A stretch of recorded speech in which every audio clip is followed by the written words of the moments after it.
Oh, hello. I wasn't expecting visitors. Come in. I'm Kelwise Wandergaze, and welcome to my home. Watch your head on the way in. It's a little short. I know it's not much, but it gets me where I need to go. Yes, my home is a wagon. What of it? I don't even want a house. And cities? I hate cities. I try to stay as far away from those filthy, disgusting places as I can. Out here in the real world, that's where I like to be. Sorry, didn't mean to be rude. It's just been a while since I had any guests. And my nerves are a little bit on edge, I suppose. I'm itching to get away and go fishing. Just enjoy some peace and quiet. Oh, I love fishing. I would spend every day fishing if I could. Maybe we should go fishing. Oh, okay. Well, maybe later. I understand. Well, these people around me, they're my family and extended family. We all wander up and down the coast to make a living, just fishing and doing crafts, selling things. These people took care of me when my parents were killed. Tragically, they were eaten by a bullet when I was very young. But alas, life is for the living, and I intend to make the most of it. I'm looking for some adventure, maybe even something dangerous. And if I get to avenge my parents along the way, that's even better. So what are we waiting for? Let's go for it. What's up, everybody? It's Tuesday. You know what Tuesday means. D&D for us, and for you, and for Aventide. We're going to play a recap, and we're going to play some D&D. Here we go. Street brawl. Happens in every city, every night. Two assholes make the slow progression from dirty looks and veiled insults to a minor physical altercation that eventually leads to the throwing of hands. It stops with hands if you're lucky, I suppose. Because if blades get introduced, there's no winners. I mean, sure, one guy dies in the street and the other guy limps away victorious. But usually in a matter of minutes, maybe an hour. He's dead too. The knives don't care. They'll drink the blood of victory from both veins every time given the chance. And now, you've graduated from brawl to murder. So it's a tightrope, right? You have to fight this guy. That's your job right now. So you call him out. But you gotta be careful, because this is a dance. Make him mad, but not so mad that he draws on you. You gotta insult his pride. Take it from him. Make him want to take it back with his hands, right? A tightrope. You make a big show of disarming yourself first if you can, and that'll goad him into doing the same. If you do your job right, he'll do it smiling. Then he'll walk in your open hands without thinking, why was this guy so eager to get rid of the blades? Does he know something I don't? Did he spend an extended period of time beating the blood-burned piss out of people just like me? People with too much mouth and not enough reach? But you do your job right, and he's not thinking. He's letting the looks from his friends make his decisions. It's not smart. It never is. Whatever is happening in that building, I hope it happens fast though, because I can tell it's gonna be a chore trying to drag this out here. And I'm gonna catch bruises for every extra second. But the hands are moving, the bets are flying, the blood is rushing through my ears like a steel-cased waterfall. I have to admit, it's not pretty. Maybe I really am getting older. But the kid goes down. I'm a little hazy by the end of it. I think Rez bet against me. Idiot. He knows me well enough to know I still had a shiv in my boot. I think it worked at least. Now where the hell is the rest of the crew? You all hear that as that wooden door that wasn't there a second ago swings open in a shambling assortment of flesh and just these smells of old body, just wrapped in those cloth strips that are stained from years and years of neglect. And there's the Bourgeois standing there, this big grin on his face, and he's got these, and he's staring straight at that amulet you were holding with these very, very hungry eyes. And you guys finally get a chance to look in the glow of his sanctuary. You can kind of see that pendant that you ripped off this girl's arm basically for, and you see 3 honey gold triangles all in like forming one big triangle, and then a reverse ruby right in the middle. And you notice there's 2 inscribed runes on the bottom 2 pieces, and then there's just this flat, beautiful surface on the top. And he kind of just ushers you guys inside. Come. And I have like my arm full of cakes, right? You don't have cakes yet. You were smelling like the bakeries were starting up, but you haven't gotten any cakes yet. Oh, I thought we did. No, not yet. You have the option to go and get we cakes. said we were going to come with cakes. We should probably go get cakes. Excuse me? I didn't have the store open yet, so I wasn't able to get the cakes yet. So should I go get the cakes now and then come back? Oh, yes, of course. Cake. Okay, That sounds delight. She's already gone. She's an impetuous one, isn't she? Either that or she just really likes cakes. You're chasing after Pup? Yes. All right, roll an athletics save, because Pup is quick and determined and furry. And has never had cake before, but people talk about it a lot in the forest. What'd you get? A 12. All right, so you managed to...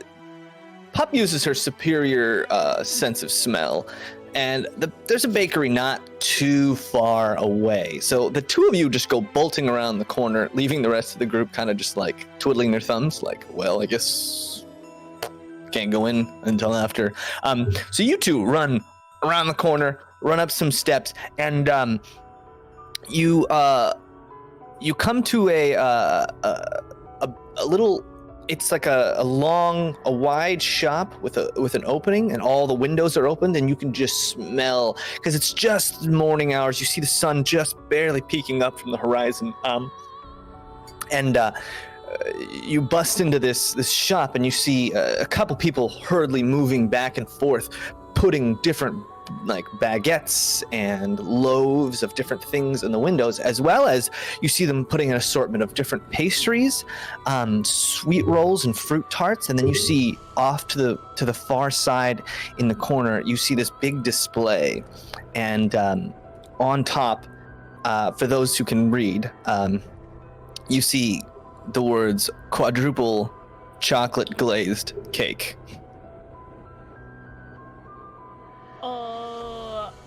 What are you guys doing? Ordering from Postmates right now? What do you mean? Wow, you are fast. What is that? I'm asking the baker.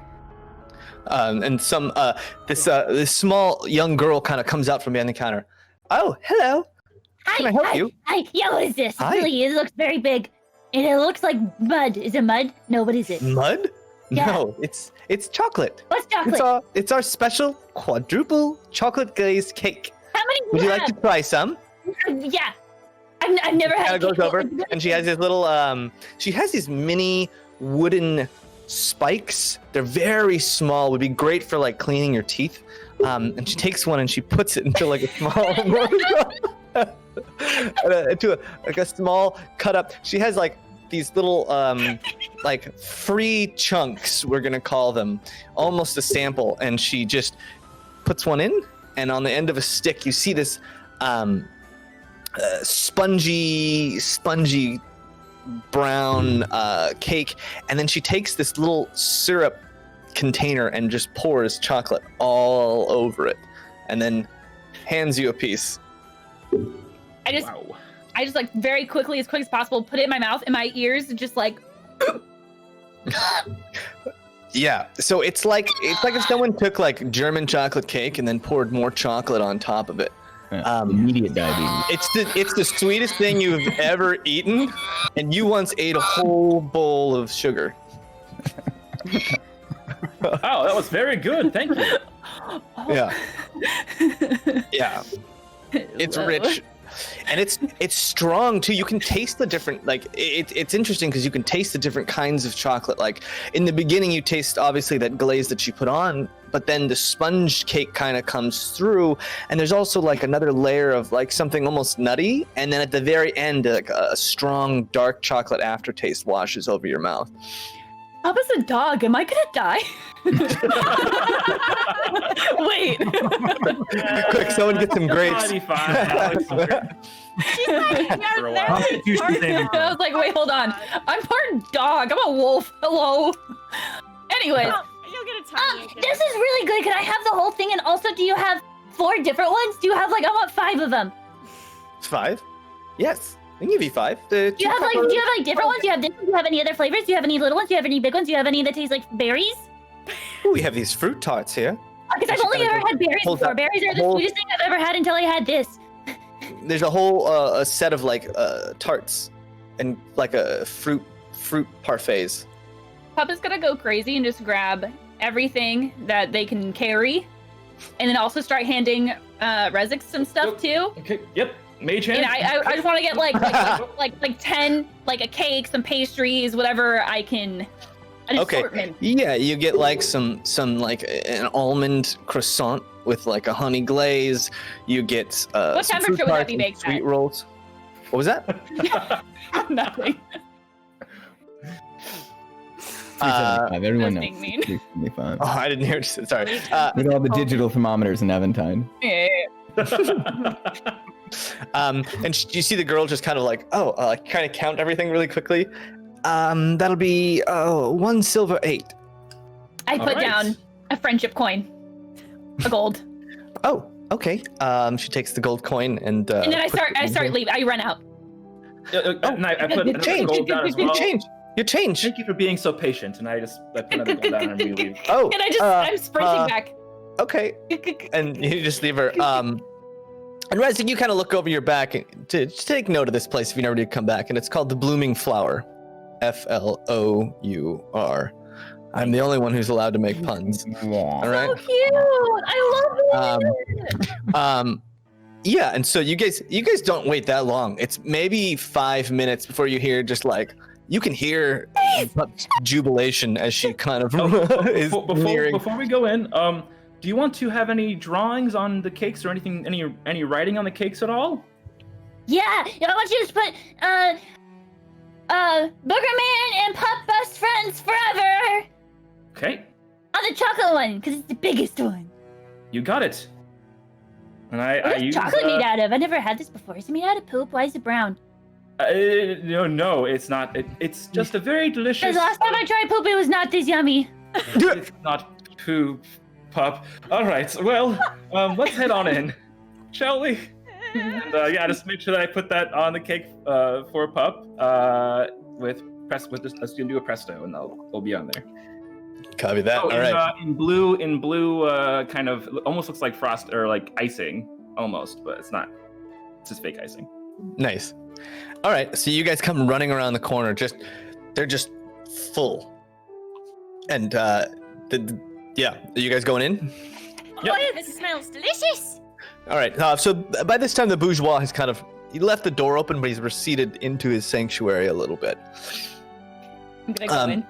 Yeah, so you guys all kind of pile in and close the door, and the Bourgeois just kind of, wow, doesn't that just smell delectable? I'm so excited. I got You this want- for you special. Ooh, and you've even put Read my it. name on it. And he takes it and he just licks the side of it a little bit. Huh. One moment. He takes the cake and just puts it on top of one of his assistants, like those people walking around. He literally just puts it on her head because he's so tall. And then he kind of shambles over to somebody, and you see like a dark robe. It's a familiar. On one of the pews, you see one of those dark robed figures that attacked you guys with Calic, and he's just laying still on one of the pews, and he just walks over and pulls out this like sickle bladed knife, goes over and just cuts off this guy's tongue, and then literally just tears his own tongue out of his body, throws it to the corner, fastens it inside his mouth, just takes his big hit of something in his sleeve, and you just see his body glow with that purple, and then come back. Much better. Ooh, and he goes over to the cake, grabs the cake, and just like with no man, takes the cake like upside down. Have you ever seen, like, you remember coning when they just grab the cone? That's kind of like what he does. He grabs it and then just starts licking it into his mouth, and it's getting everywhere, but he's just like, this is amazing. I haven't eaten in so long. How do they fit so many different flavors into one piece? Oh, pup, this is the best gift you've ever given me. And I'm just shaking with happiness and also sugar. And then, yeah, and he's just like, licking it off of his hands. Just. While this is happening, can I look around and see anyone else in our party, like Fitz or Kaith? Or are they around? Yeah, so Fitz is there, kind of sitting in the corner. Kaith is there, still unconscious. And when you really look around, you're seeing a lot of those guys that you attacked. When you really look, you're like, oh, there's like 6 of those guys that we took care of laying in these pews. And after he kind of finishes like licking his fingers, he kind of like, his eyes just kind of dart over to that pendant. Who's holding the pendant? Who had it? Oh, I guess I have it. Yes, I think Kelwise had it. Yeah. Or no, who actually pulled it off? No, Dresden got it. I didn't actually pull it. I might still have it. Okay.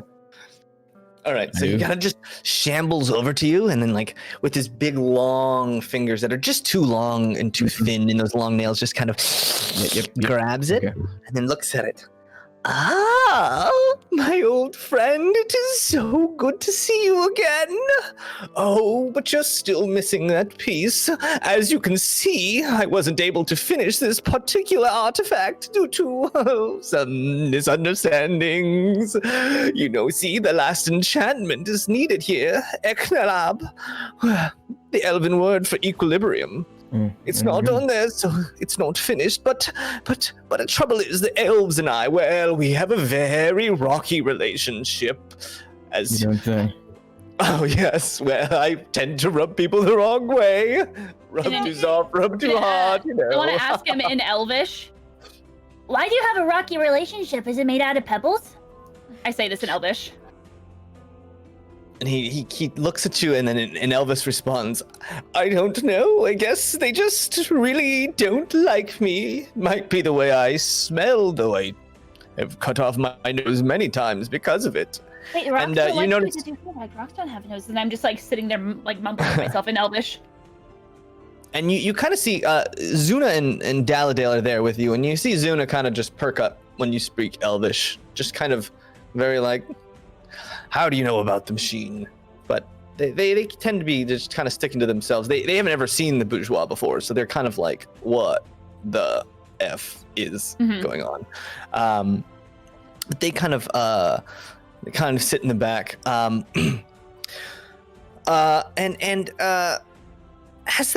that's all going on, you hear that door in the back that you guys had come through just open up again. And as that's happening, 2 men in these big hoods come in hauling a body.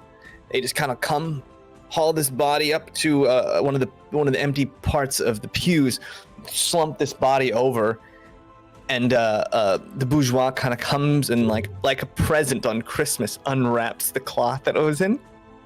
And you guys see, and he starts casting an enchantment on this body. And as you guys kind of peer over this guy's figure, you see it's Omara Vasquez. And she's breathing just ever so slightly. And then as that happens, you see those two figures that brought the body in. They kind of look at you both and pull off their hoods. And you see these 2 tall men. And they're very pretty, like very, very, very, very pretty. They have like these very like super sharp angular features, and their eyes are almost this gold color, and where the whites are, it's like this charcoal.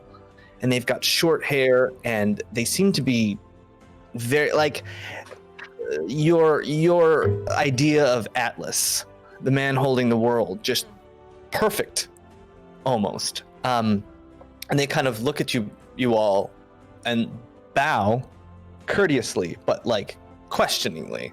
It seems it's just they don't normally see a lot of people in here. And the Bourgeois finishes the enchantment, and you see Omara's body kind of stiffen up, and she starts breathing, but she's just a stiff corpse in a deep trance now. And he kind of looks at you all, and, oh, these two dashing knights. This is Trachbalg and Kestbalg. Oh, these are my two dearest friends. They help me in so many ways. I'm so glad all of my friends can be here to meet finally. So we are friends. And the one he refers to first, and they're almost like twins. You see, like they're not, identical, but they have almost the exact same features. And Trock, one of the men, just kind of, a pleasure to meet your acquaintance. In this very eloquent, almost royalty sounding armature tone. Armature. Yeah, armature. Armchair? And then suddenly, with a big flourish, the Bourgeois, oh, I must have forgotten. You did such a good job of taking care of Omara, who, well, has caused me such anguish and such grief. I should give you a reward. I shall. I promised you a reward, and I promised you help if you helped me. So I shall give you a gift of 3 parts, as they say. First off, and he pulls out this big, almost 2-foot long piece of thick parchment, and he unravels it, and you see a very, very detailed map of the known world as Dresden and Rezek have maybe seen before. And you guys look at the detail work on this map, and it's very, very, very well made. The inks seem to be very expensive. They seem to have taken time and care, and something like this would be very expensive at this time. Like a map in general, even a loosely, poorly drawn map can be very valuable. Something like this, especially of areas you've never seen before, can be great. And I'm going to put that in general. Maybe we can, if Nathan can throw that up in chat. But this is kind of what it looks like that. You guys see that, and upon closer inspection, you start to touch the map a little bit. And Kelwise, you've lived out in the wild, and you've had to kind of make your own clothes and stuff. And this texture feels interesting, and it's like leather, but a little bit thinner. And you realize it's not a paper or canvas. It might be like leathered human skin that this was drawn on. And you look, and at the edges almost looks like you can kind of see the back. It's like he tore off somebody's back, made leather out of it, and then drew this map. And he's just kind of in the way he pets it. He's just it's weird, it's odd, but this map is unbelievably valuable. And he kind of he shambles over very excitedly after this map and says, and the second gift I shall give you, and he points to Trock and Kesh, and he goes, drum roll please. And you see them both just roll their eyes in that way that you're like, come on, Dad, come on. And so both of them start patting their legs, and Oh, I forgot. Trock, you have them. Give it over. Give it over. Give it over. And Trock kind of pulls out this thick stack of papers, and he starts handing one to each of you. And when you look at them, you guys from Capital City would know that these are the citizenship papers, and they're very hard to come by, and they have to be, there's a whole legal process, and these papers have been stamped and verified by Omar Vasquez, but the name is blank on them. And he says, well, yes, they're incomplete. You just need to fill out this last part, but do get creative. I have scrubbed any mention of your group within the ranks of the royals, but it is always possible a whisper can be too soft and thus be a ghost to my ears, so I will not, nothing is 100% is what I'm trying to say, so make sure you don't use your real name on these. It could be, a bit harder for you if someone were to find out who you are and what you may or may not have done. And third, last but not least, and he reaches into his sleeve, and that triple arm goes into his sleeve, and then into his sleeve, and then into his sleeve, farther than you would have thought possible.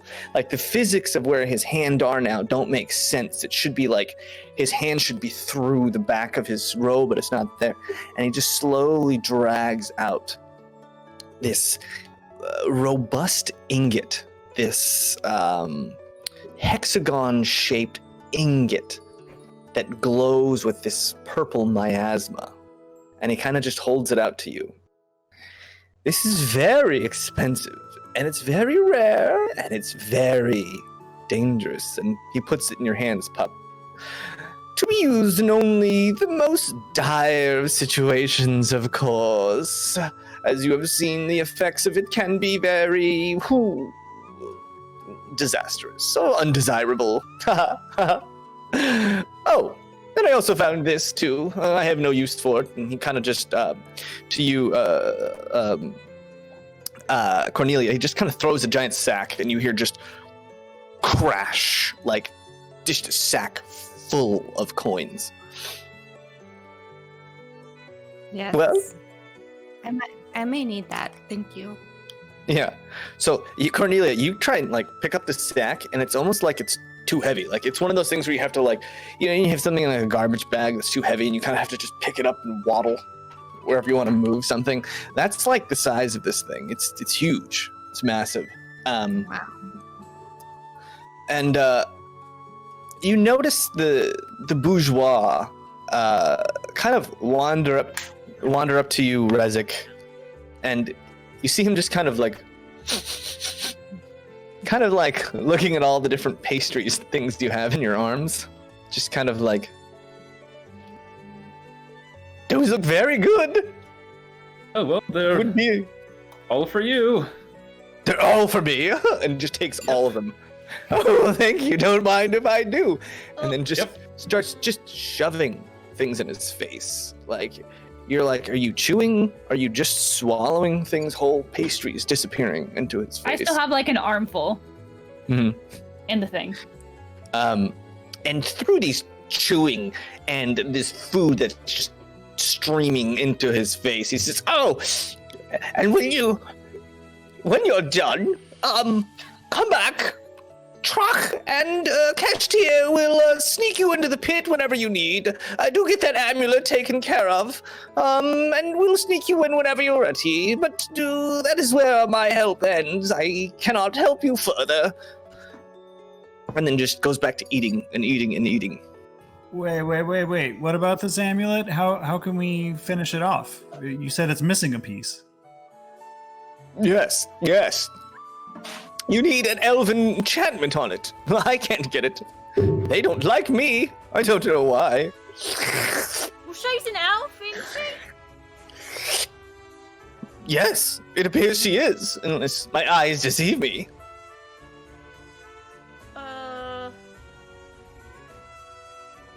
you help us? Zuna kind of looks at the amulet. She's listening. If it's going to help us sneak into the pit, I may know someone who can help us within the city, but she doesn't like outsiders very much, so it might be tough. We don't all have to go. It's fine. Well, we can take it to Lexatrea, which is the elven district of this city, and I can ask. We may have to trade them something of great value, though. Like what? I don't know. Something of equal magic value? Like a cake? Oh, I think it would be quite more than a cake. They don't. Do they not have any loved ones that have been taken to the pit? Do they not? Won't they have a stake in this? The elves? Yeah. I fear my brethren have become very burrowed in their own ways. They don't like to mess with anything outside of the immediate group.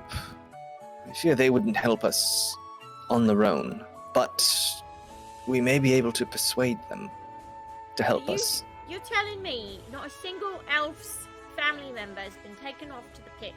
You're all just safe? I don't know. I would assume some have been taken. I don't know of any personally. Well, let's just hope. I'm just saying they're very close-minded. They do not like to meddle in others' affairs if it does not immediately affect them. I get it. It is one of the Maybe traits we of can my go by brethren the that I... shop.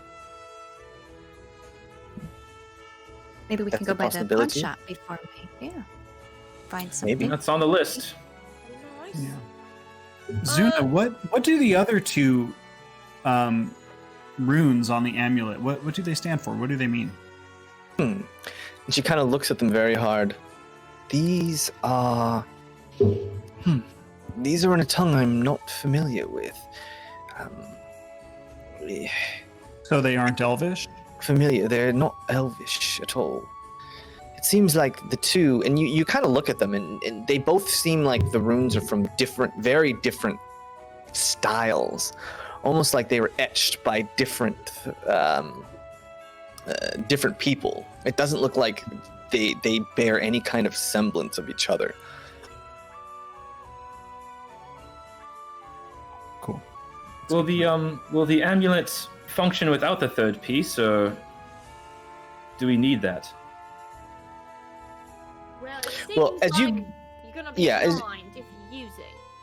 Well, you do also remember that, like, while it did mask, when he showed you, when he tried to scry on her, it masked that anything that they were doing, but it also was just this giant negative pit, you know what I mean? Like, it was just that negative space in there. So you could presumably think that it would pretty much just cover up.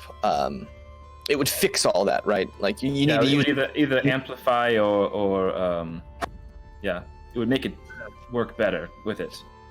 Yeah, Gotcha. but there's no telling what it would actually do, or if it would even work. Right. Can I approach the bourgeois and just ask him, excuse me, sir, I would like to inquire after, Keith, sir. Oh, she may be fine. She'll be fine. May take a decade or two, but she'll be fine. Don't worry about her. And you see something in his eyes. He looks at you, and then you see his head just kind of cocked to the side, and he stares really deep, like almost through you. It's like we've met before, in a different life. Very curious. Very curious. Yep. But it couldn't be. For one so young as yourself. I suppose not. I'm not real familiar with my other lives, but it's nice seeing you again. And I like wander off. And he just goes back to chowing down. And he's like a predator. He just kind of like walked over to the corner, dropped all the cakes on the ground, and just started slurping them up. While staying a safe distance from the splash zone, I'm going to ask him, Bourgeois, you mentioned earlier that the elves don't like you. Would that be the elves in Morgana? No, the hell is everywhere. Oh. They don't like me.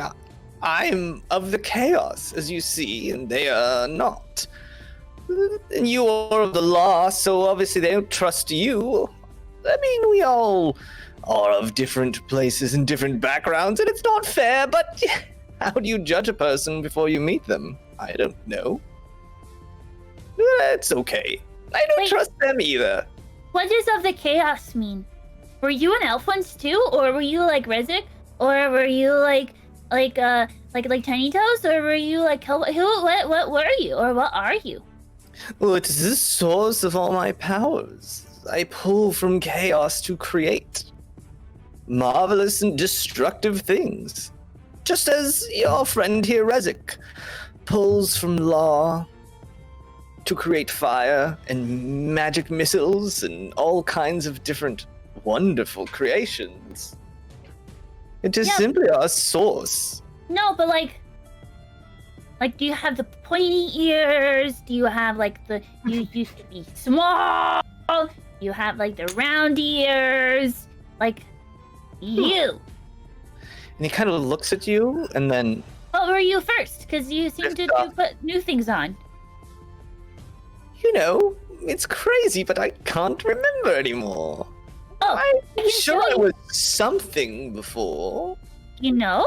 Something different, but all that I was before has been replaced, you see. Here, I do that too. Wait, Zoe, are we the same? Because I do that too. Maybe we are. Are you and I the same? Maybe we were. Possibly. Oh, that would be delightful. Well, I'd have to dissect you first to find out. And I don't think you'd like that very much. I don't know what that means. I didn't like it when I did it to them. I don't know what that means.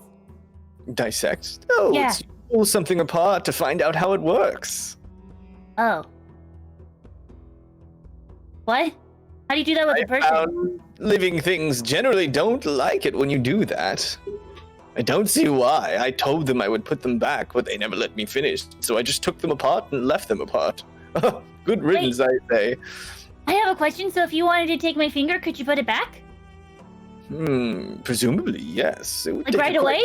It's much easier to take things apart than it is to put them back together. Oh. I'll tell you that. And it's not always a guarantee. I sometimes take things apart and they just don't quite like to go back. At least not the way they were. Oh. I was gonna say we should put my hands on backwards and then put them back the right way, but that's too much. Okay. Yes, they might not function in the same way. Dresden, you know what I'm talking about. You've taken many people apart in your days. I usually just leave them apart, though. Yes. Well, right. Just don't like to take that extra step. You only take a job halfway. Yeah, it's me. Mr. Bourgeois, I can't help but noticing there's a surplus of people here, armed people with 2 arms. Is it possible that maybe we could get our buddy Fitz a fully working left arm? A fully working left arm? Well, something more than nothing. I could try, you see, but it's tough because with him there's the matter of infection, and with me I can take an arm and throw it away, keep it if it works. With him, he would have to stick around, and if something were to go south, well, then I would have to fix it and do another arm and such. I can, but it would be at great risk to his own personal health, since he is not as gifted as I am. Fitz, how's that sound to you, buddy? Fitz kind of like looks around. Are you crazy? I don't want one of these arms on me. Besides, they're common filth. Fitz is back. Not that not that I see you in that way. I just think I would rather not have someone else's arm attached to my body. No, I shan't think that's very good at all. No, absolutely not. The more I think about it, no. But I do appreciate it, Kedwise. And you've been one of the only ones who's really we had to check. Yes, you think about me, and I really appreciate that. Despite a rocky start, I thought you were a disgusting nomad, and now I just know that you're no nomad. The same could be said about you, just not about being a nomad, just about being disgusting. And now you're just okay. So, you know, Yes, things are well, looking up. Step in the right direction. Yes, Doesn't hurt. Saw you stab that guy. yes. Did you see? Ready. I was quite gallant, I would say. You were. You were. Yes. Imagine what I could do with two arms. I could. None of you would have a chance in this group of ours. I would be so mighty. Oof. I wonder if my father would buy me a stallion. Yes. I And a would write portrait songs of- about you. Yeah, we sing across the land. Would you do that, Trust? You would write a song I about you. would if you had two arms, but you Just don't. that- So You could write a song as if I had two arms. yeah, maybe we'll see. We'll see how it goes. You can write The one song might be him better losing about it having one. valiantly. There Yeah. it is. Do a few more Yes. valiant things, and I'll write a song about you with the arm. Oh, can you imagine Mother listening to a song about her boy Fitz? Ugh. You'd be immortal. I would be the immortal. Wait. Yeah. I That's don't true. know what that means. Well, Anyway, now that we wait, so what have are we these, I think we should get some nicer clothes than these. Maybe some new gear if we're to sneak into the pit and save your friends. I should Do we think. need to fill these things out first? I agree. Yes. My name. What should my name be? A new Fitz. A bold Fitz. Fitz. Spits.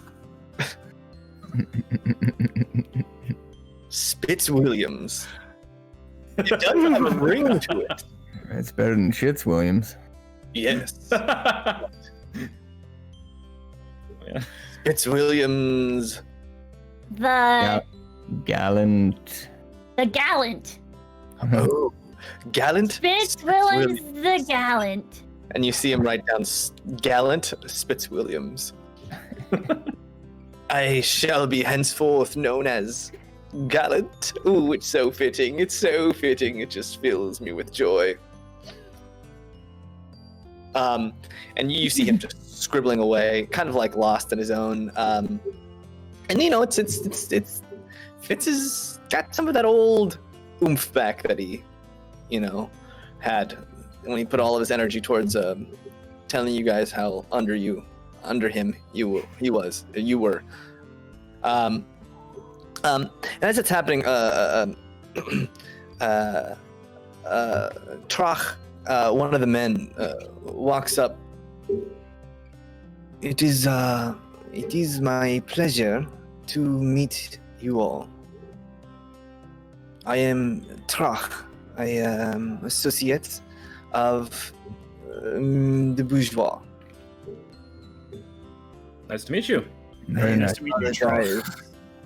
My common is not so good. What do you normally speak? That sounds all right to me. And he says, the tongue of the darkness, the undertongue, the deep voices of the night. I'm gonna respond to him in deep speech. Oh, do you mean you talk like this? He kind of looks at you, and it's not. There's a little bit of recognition. He responds to you in something that sounds like deep speech, but it's like a different. It's almost like it's a different Type of common. dialect. It's a different dialect using the same sounds, but it's like gibberish to you, as if he was speaking. It would be like the difference of like German and English, where it's like they have similarities, but they're not the same. And he kind of responds to you to see if there's any kind of recognition, and you don't. No. Yes. It is hard for me to. How you say? How you say? Who knew France was the underdog? When you have time, my brother and I would like to talk about moving your group unseen into the territory of the pit. But to make sure you are prepared, because we cannot help you once you are inside, you see. How do you plan to get us into the pit? Well, we have men on the inside. We deal in not legal goods.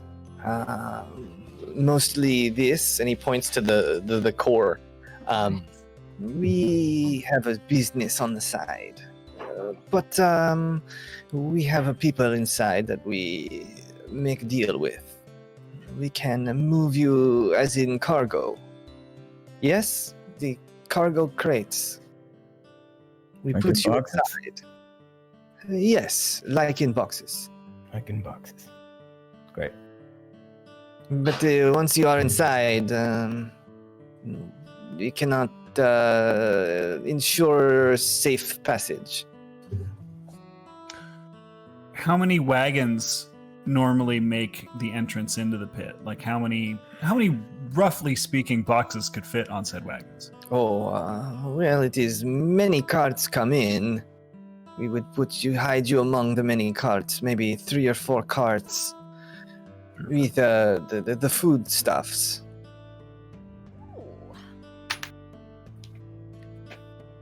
Good stuff. Right, when would you do this? How soon? When will we have to be packed away in crates and like? Oh, whenever you are ready, every 3 or 4 days or so, crates come in, crates go out.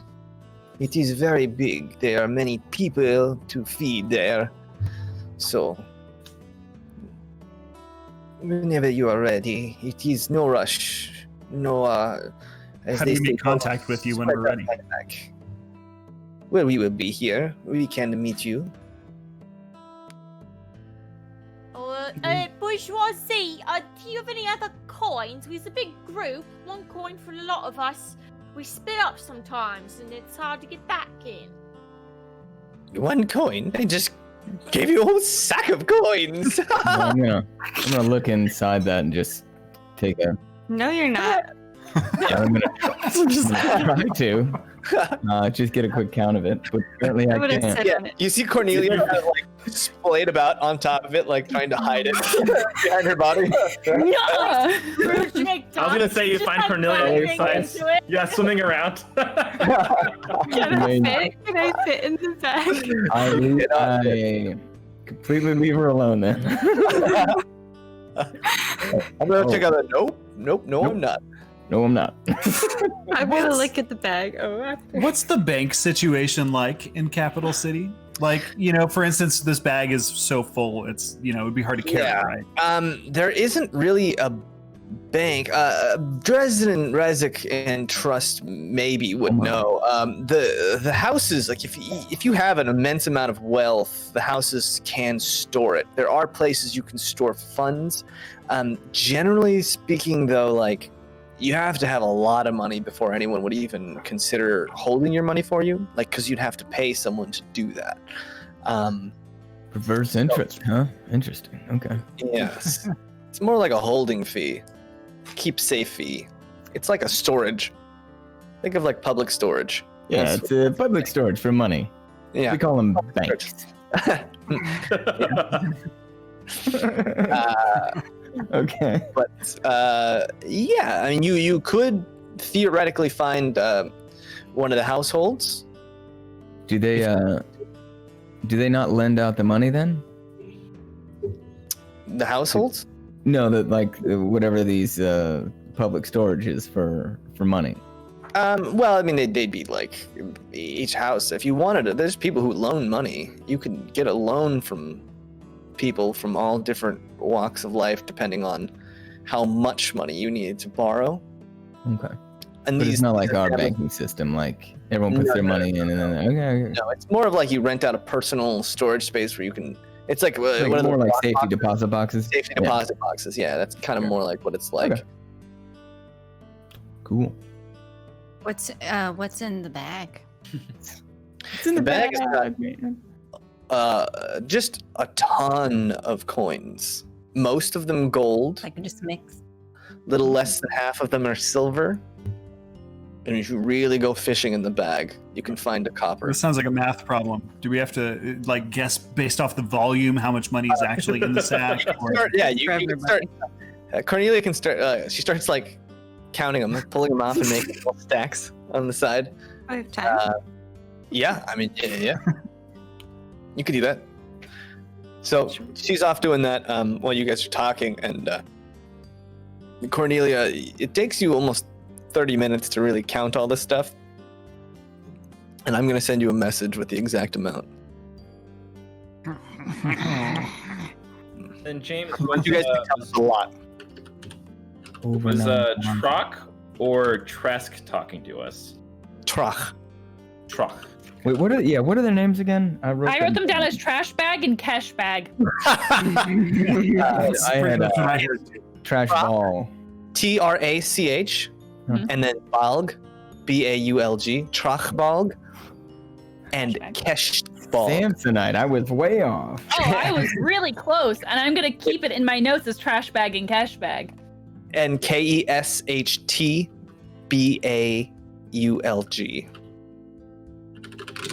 Trash bag and cash bag. Samsonite. Just all campaign. While she's counting that out, I want to hand one of the pastries over to my two new bag friends. Okay. Here, this is for you. Can you teach me some of those words? And you know the deep speak is this very deep guttural it almost to the outside ear it almost sounds like someone making an incantation in like weird guttural vibrations, and so he kind of says a couple words out in this deep tone, and it's almost like the letters are very hard, since you already know underspeak. No, I know deep speech. Or deep speech. Yeah, so you already know deep speech, so a lot of these sounds are actually pretty easy for your ear to pick up. Mm-hmm. But it's like learning new vocabulary. So they kind of start going over some of this with you, some of these letters and stuff. And trust. You hear these words and these letters and this speak, and it's you have no idea what it is, but it has like this. It kind of you're reminded of something from way back in your past when you were very, very, very, very, very, very young. Something kind of. Speak, you said. No. Well, you don't really know what this language is, and they haven't really said it. There's no name for it. We'll call it Balg speak for now, because it's just Trash bag talk. Trash talk. Yeah. Trash talk. Yeah. So I'm gonna approach Trock. So, just to be clear, it sounds like you'll be the ones getting us in there, and it'll be up to us to get out on our own, right? Or are you helping us out as well? That is correct. Good to know.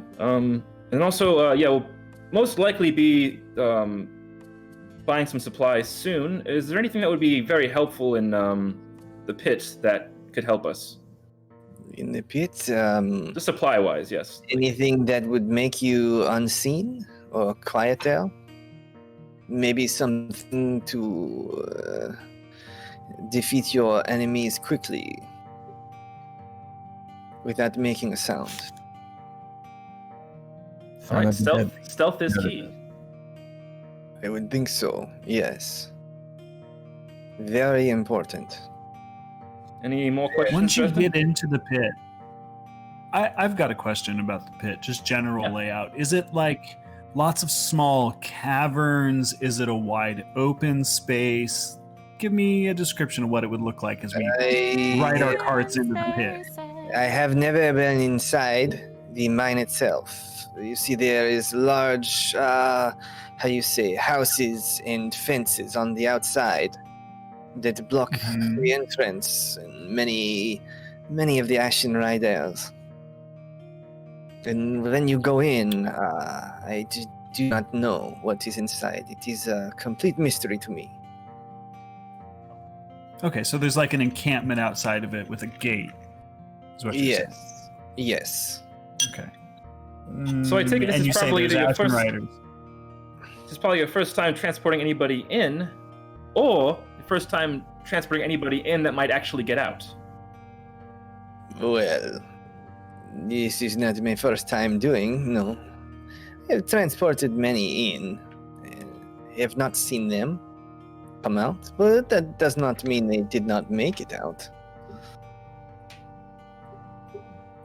I would suggest, if you do make it out, staying very far away for a period of time. Especially with the marks on the face, it is very hard to hide. Stay away from the city or the pit.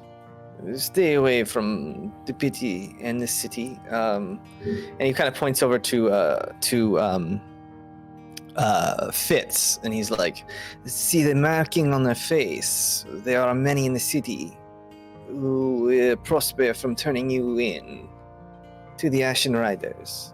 You cannot trust anyone here. Right. That makes sense. And I have been told you are trying to sneak friends out. They most likely will have the markings on their faces, yes? Similar to what he has. That's good thinking. What's the road like leading up to the pit? Is it like a narrow road, mountainous, well-traveled? It is just black small rock. Fine small rocks. No hills, no trees. Mountain? No, just Open desert of rock. yes. You would have known, like, so you guys walked up on Blister Beach, right? It was just that black sand beach, Yeah. basically the whole way up. And you guys passed the pit. You would have seen when you came in. You might have seen way off in the distance, though, those like large, those walls, the ramparts and such, blocking this little mini fortress. But yeah, I mean, it was really far away. You wouldn't have really pegged it as like, there it is. But you guys did pass it on your way to the city. But Wasn't there like mountains or something directly north of it or something like that? there are mountains. So Or am I yeah. remembering wrong? So when you actually look at the map, you see that the pit is just north of it, and it's built, like the actual mine itself is built into those mountains, the Ebon Rock Mountains, that the city is built up next to. It's almost like a mini version of the city. Yeah.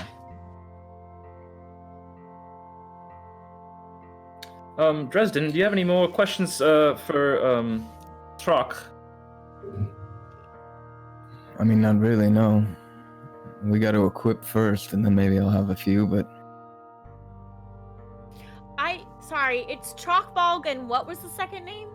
Kesht, Kesht. Baulg. Almost had it. EAG. Biology. Bog. Trenchbull? What? Okay. Drawstring trash bag. Got it. You have to say it like a valley. Trachtenberg and Bog. Kesha Ball. Kesha. Fucking Kesha. Yeah. Well, Well, and then yeah, what's we up? need sleep, I think. We really Yeah. love sleep. It's been a lot of battles, and I'd love a snooze. Anywhere safe to do that? you're welcome to stay here if you need a safe place to sleep. Right. I'm gonna go curl. I go curl up by Keith in a really tragic way. Yeah, there's plenty of pews, right? There are.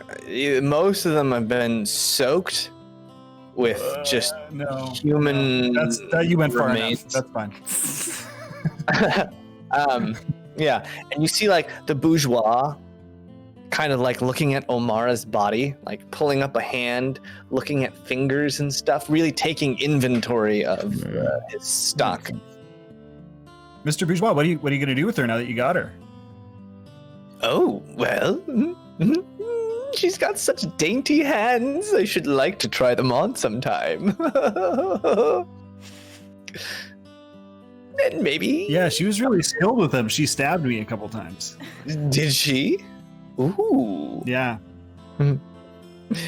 Maybe I'll put her hands on and I'll try and stab you too. I did stab her in the throat to kill her, so look out. Yes, you did make quite a gash here. Luckily, we caught her before she was all dead. And he's like looking at the wounds on her neck, and you just see this bunch of blood is just dried and caked on her. She was basically like grabbed and left how she was found. Yeah. Bourgeois, I wanted to ask you, I keep thinking back to our first encounter, and you mentioned that you were missing your memories of your family. Did you still want us to try to help you get those back someday? Someday, yes, absolutely. That is what I'm doing all this for. I'm doing all of this for my memories of my dear family. Though I think I had a family. You know, I most definitely had a family, I think. All right, Yeah. well, Yes, that seems as good a reason as any. great. It's good to know priorities.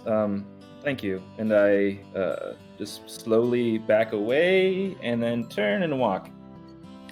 And you see him like walk over to like the bodies, and he's like, it's like he takes every part, looks at it, licks it, sniffs it, pulls on it to see the elasticity.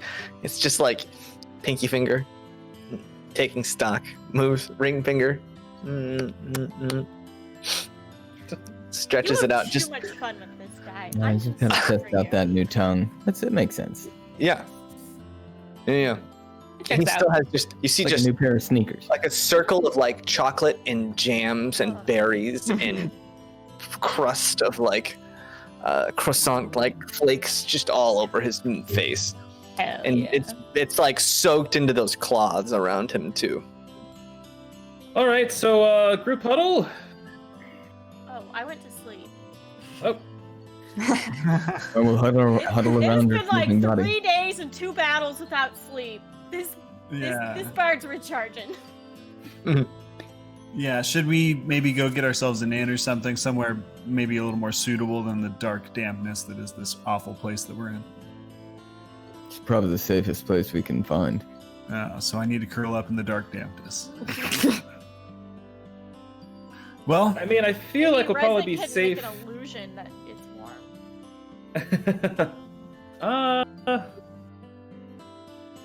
I'll take anything at this point. Why don't we just set something on fire? That's always a good plan, but I think right now we should either stay here and I can just warm you guys up a little bit with With some a magic, or we fire! can find it with a fire. Well, I could, You know how to we make could a fire? start a Can you make a fire. fire? yeah. Can you just get rid of the smell? You'll go nose deaf sooner or later. No. It might be later. It might be way later. I need a remedy sooner. I do agree with Kelwise. This is substandard accommodations. We should find a more suitable place for us. Well, Oh. should we go Oh, keep I away or shall ever something? go nose deaf. I think that if we go back there, they're gonna know that that's where we're gonna go. True. I think we just suck it up and sleep here right now if we're gonna do that. Otherwise, we should just be productive during the day light hours and go to these shops and get what we need. Good. I'm good with either. Yeah, I'll ask if the Bourgeois has any firewood we could use or anything. Mr. Bookie! Not gonna really work without a chimney. And then he kind of like pops out. Yes, and you see in his Do you have hand, anything that we can Got set this- on fire? he's got this small little saw with these like old rusted fangs on them. Whoa. That's shiny. Yes, it works terribly well on bone. Oh, that's probably hard to cut through. It's probably a really strong shiny. Anyways, do you have anything that we can set on fire? Set on fire. Yeah, In here? it's cold. Oh, well, let me fix that.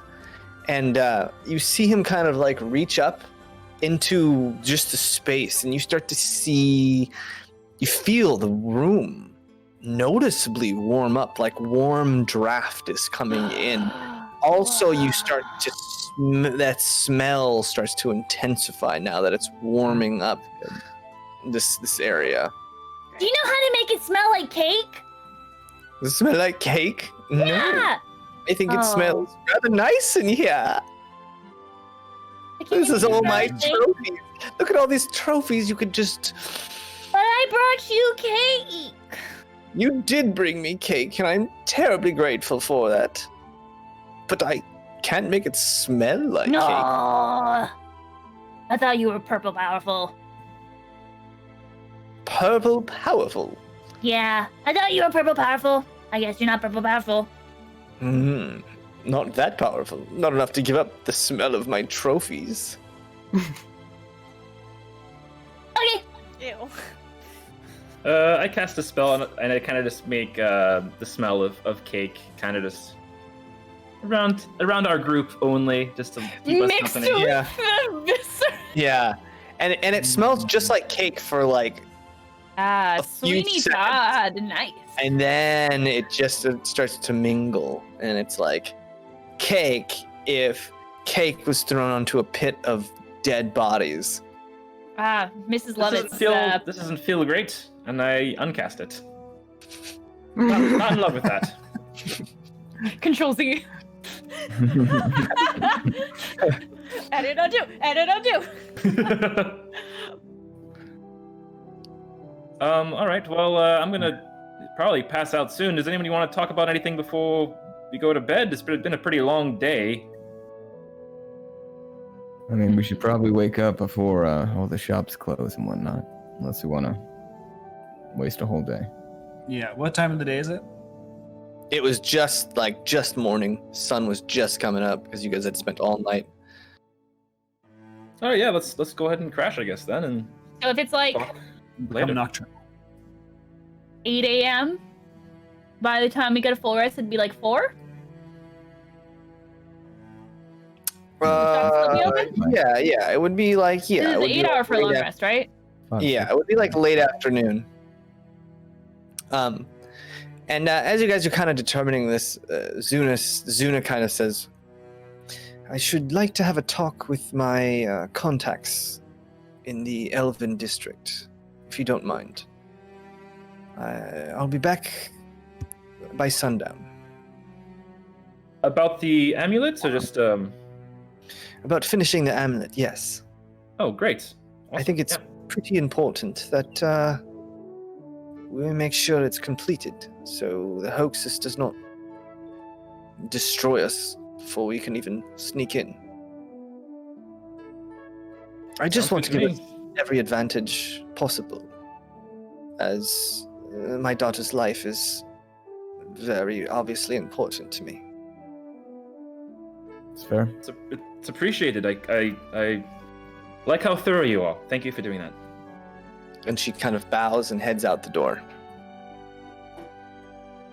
Well, night.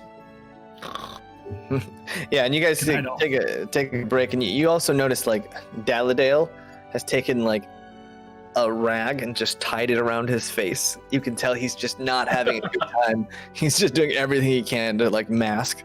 He's even like sticking his face into the corner and then putting his clothes up to his face, just trying to like breathe clean air. I mean, it's his fault we're here. So. Yeah, it's not working for me here. I'm gonna go sleep in the sewers if that's all right. It's Have just the smell is something right proper disgusting. I can't really, I can't deal with it anymore. And he kind of just stomps his way out. It kind of smells like my cave.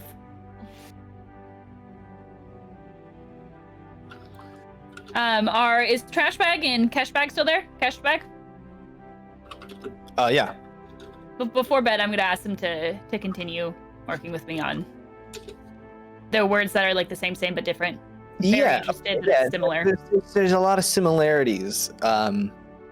Words that are close. The more you talk to him, the more you realize, like the word for wall is also the word for, like, to them it's the word for like stability, right? So you'd say there's a wall, and they would say there's stability. And so it's little things that are very, very close. The languages are So like Italian and Spanish, where it's like almost there. Exactly. Yeah, like Portuguese and Spanish, and you're like, they're so close, but so far.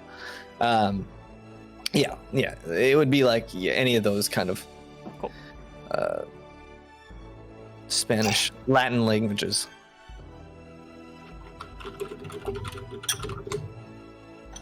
Are you All right.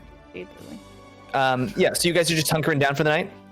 Yes. Sorry. I've been Yes, asleep. please. I'm cuddling All right, with yeah. my dead All girlfriend. right, yeah, you guys all find a very, very uncomfortable right in place attack, to eh? sleep, and you hear you don't hear much. Trach and Kesht kind of just go into the corner and sit, and you can hear them kind of whispering to each other, and that's when they're not practicing language with Pup.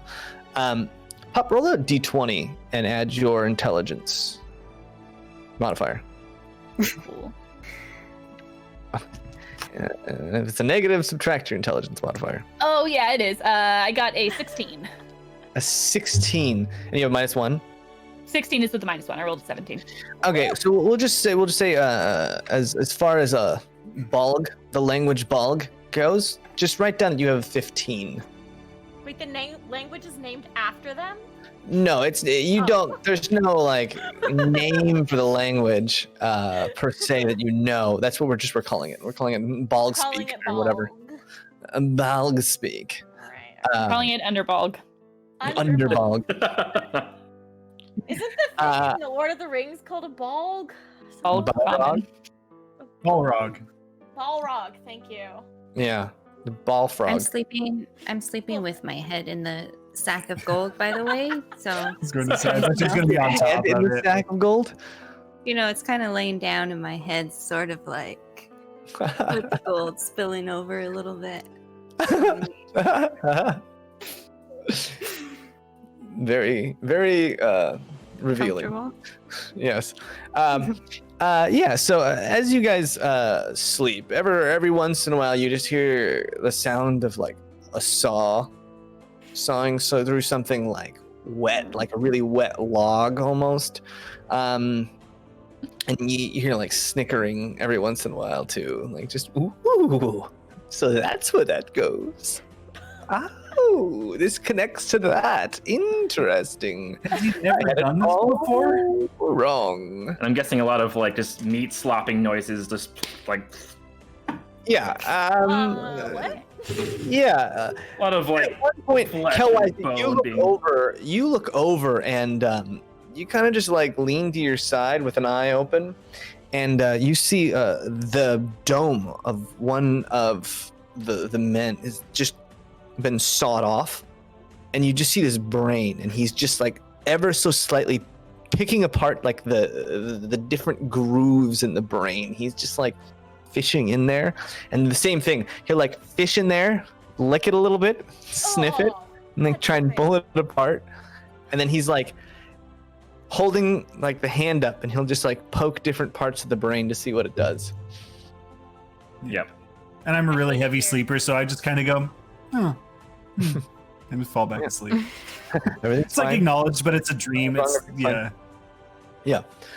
All right. I was just trying to add anything else I can to make it even grosser than it already is. So. Good. Sound Good. effects. He needs the help. Just taking note of those sound effects unless you want to recreate them sometime later. Oh gosh, yeah. Alright, enough brain noises. And we sleep. And you sleep. Yeah. All right, everyone make your best brain noises. Ready to go.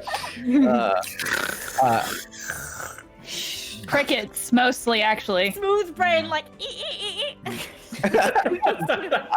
DJ. Brain. Just the shining, like. Snoring. Whoops. Just crickets in here, baby. Just cricket. Ding, Ding, ding, ding, ding, ding.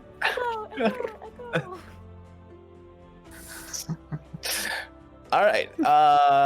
You guys sleep. Most of you sleep. You rest for 8 hours. Yeah, it's been a while since you guys have gotten some good rest. You wake up. You kind of look outside. Dalladale's just on his back, snoring loudly. Despite being as crafty and dexterous as he is, he just seems to be like kind of an oaf who's just like sprawled out on his back right outside the door. And you look up, and the sun is it's past noon. It's well past noon. The sun's going down, but there's still light. There's still day left if you want to go explore. Pawn shop. Yeah. Yeah, we'll go to pawn shop, go for Isaac. He's gonna cast Detect Magic, find some goodies. Let's do All right. it.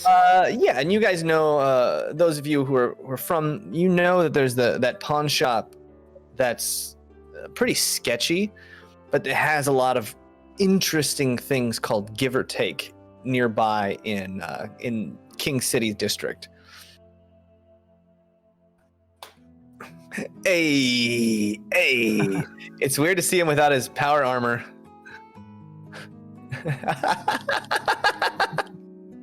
Hey. That's too wholesome, actually. Oh, it's fun. Yeah. Sorry, he's stream sniping us. Stream sniped. Mhm. I'm in 2 streams at once right now. Sorry, I just had to do it. Bye. That's too wholesome. Nah. Oh, Yeah. 2 streams, I 1 have pony. a cavity now. Oh, Too sweet. ooh, yeah. Oh, man. Just don't give me a cavity. Um, Have a dentist. I'm sending you my dental bill.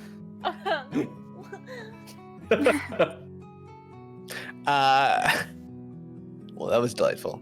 After this delightful interlude, you guys kind of leave the Bourgeois' place, and he's still just as excited and just as tinkery. It seems like he's just been doing that for hours nonstop. Is Amara still in one piece, or has she been like? Omara is still in one piece, yes. But on a number of occasions, you've seen him like compare his hand to her hand and start planning on how he's going to like make the transfer. Tight. Yeah. You guys head out into the city.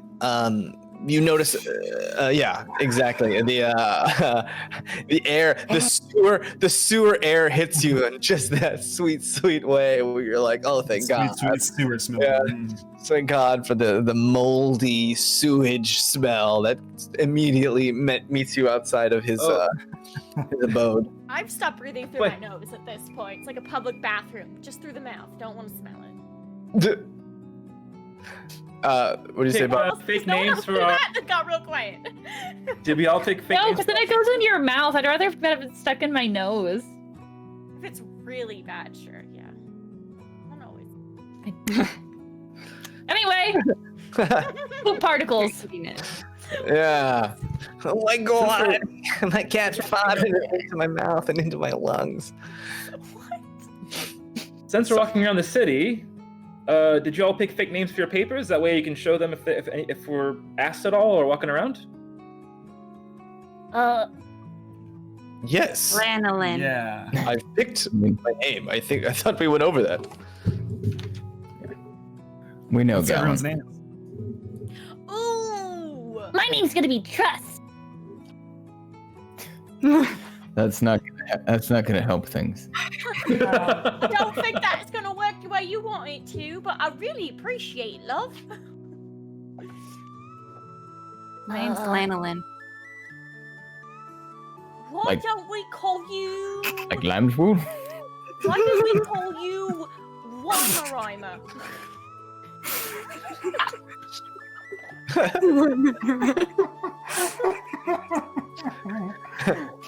don't know. I feel like I'm more of a Jack Russell.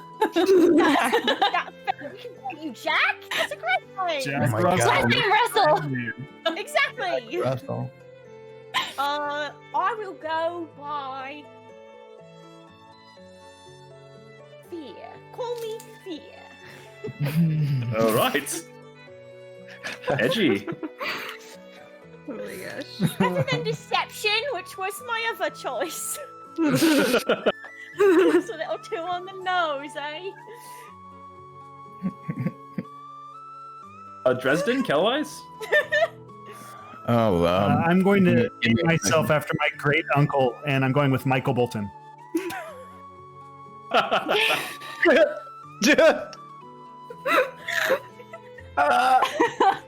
My sister hates this right now.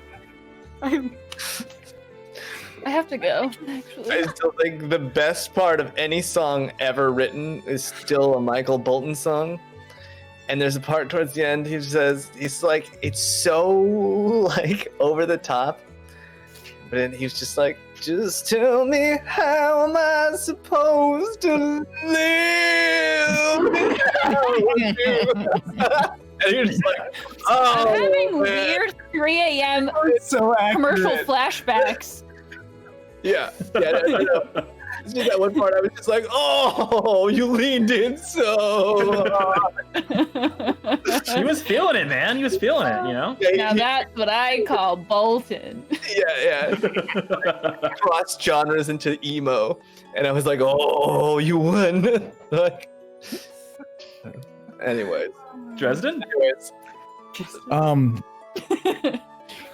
yeah, sure. Phil Philharmonic. Collins.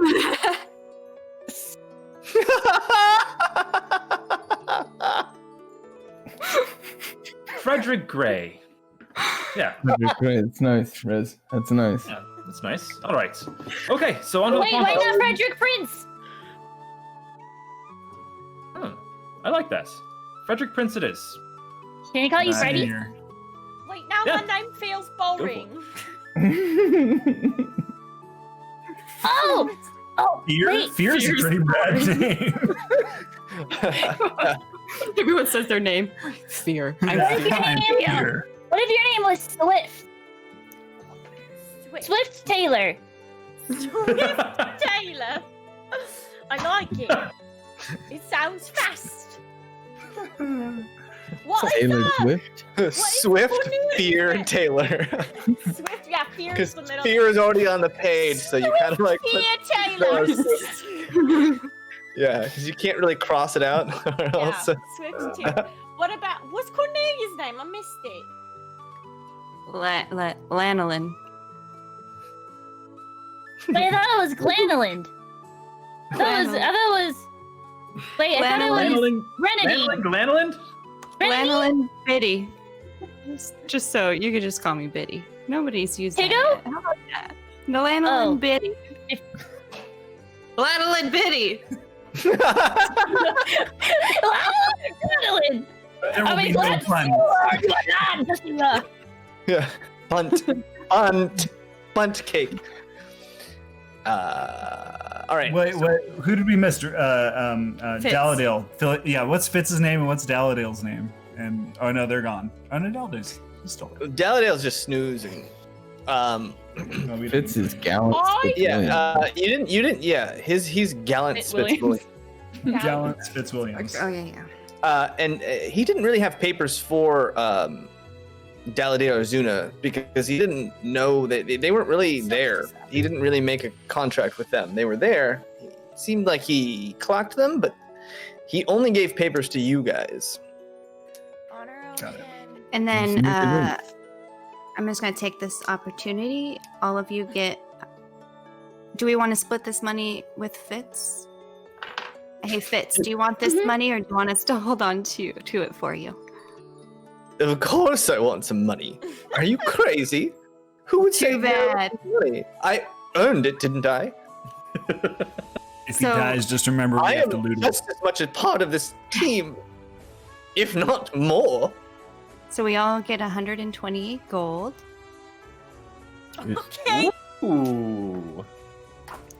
And 103 silver. Right. Yep. Should I change the way I speak if I've got it undercover? Feel like Maybe. I'm a bit obvious with how I sound. Well, I don't know. Those horns kind of give you away.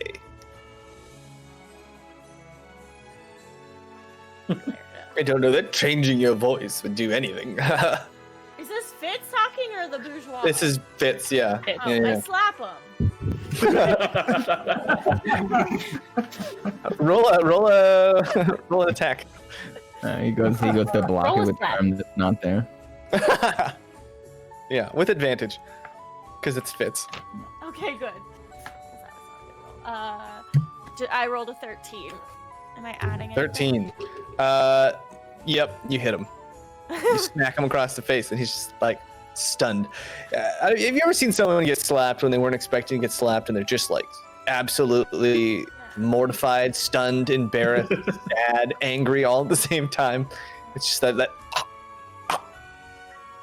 Never speak about a lady's horns like that again. Let that be a lesson to you. But shh. And that's where we're gonna go to break. All right. How many silver? How many silver, everybody? 103. 103. 103. Thank you. Yeah. All right, we're gonna go on a quick break. We'll be back.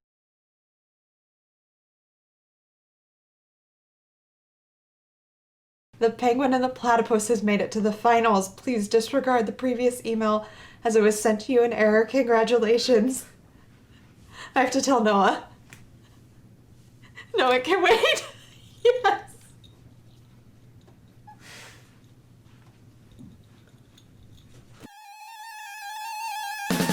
She's the one that I want with me when the sky comes crashing down to the sea. And I'll always trust her to roll 20.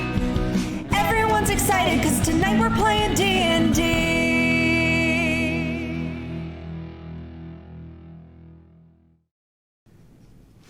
We can't hide forever. Eventually, the dragon is going to find us, and then it's Princess Adeline all over again. I still can't believe there was a dragon here. In Dragon Peak? Yeah, I expected like vampires or like, ooh, a wereduck. We're getting off topic. We need to focus. How do you stop a 15-ton death machine? What if we didn't have to stop it? You want to run away? No, hear me out. Supposedly, somewhere in here is an angel locked away, and if you release her, she'll grant you any wish that you want. Oh yeah, we can wish for an even better hiding spot. No, we would use it to get rid of the dragon. What? That's so boring. But how would we keep it busy long enough to free the angel?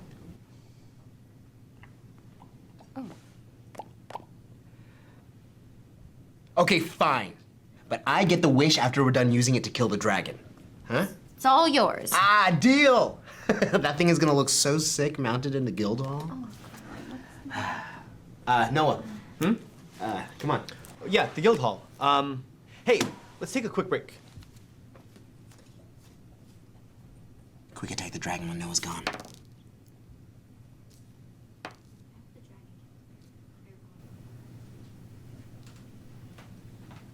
Hey, Sarah.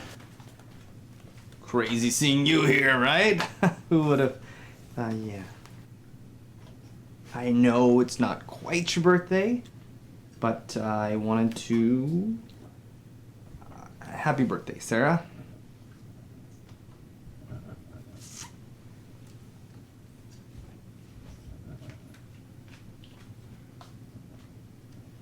And I'm sorry for submitting your book before it was ready. I shouldn't have done that. Thank you.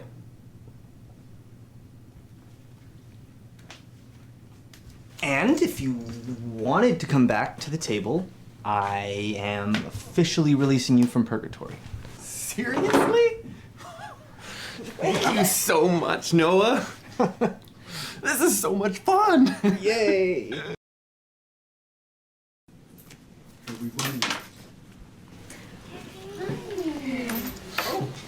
Okay. Are you staying? Don't worry. I memorized the entire rule book. Okay. Haroldine Planter and Bubbles stay hidden as Captain Explosion and Gary Wait, what? go shooting out. The dragon sees you immediately and pursues hot on your heels. Whoa! The coast seems clear for now. You check the west hall, I check the east. Hair Bubs. Care Bear? You can come back. I don't actually think they can defeat the dragon, so this should be interesting. Okay, Bubbles, you enter the West Hall. It's incredibly dark. As your eyes slowly start to adjust, you sense a sea of slow movement swarming all around you, but you can't quite make out what it is. I cast Nightlight. Suddenly, a wave of stars starts swirling around you, lighting up the hall. The movement stops. You find, staring at you blankly, 1,000 soulless corpses, victims of the dragon's evil. I'm just so happy. Haroldine, you burst into the East Hall. It's blindingly light. You see stacked 10 feet tall an ocean of gold and treasures the dragon has collected over centuries. I take it all. Everything. I want all of it. I am rich. Even if I die in a couple of minutes, I don't care. I am rich. Meanwhile, you two are about to get smashed to smithereens. No. Bang! You feel the ground beneath you tremble with each step as the dragon closes the gap on you. You run as fast as your legs can carry you. Dead end. Dang it!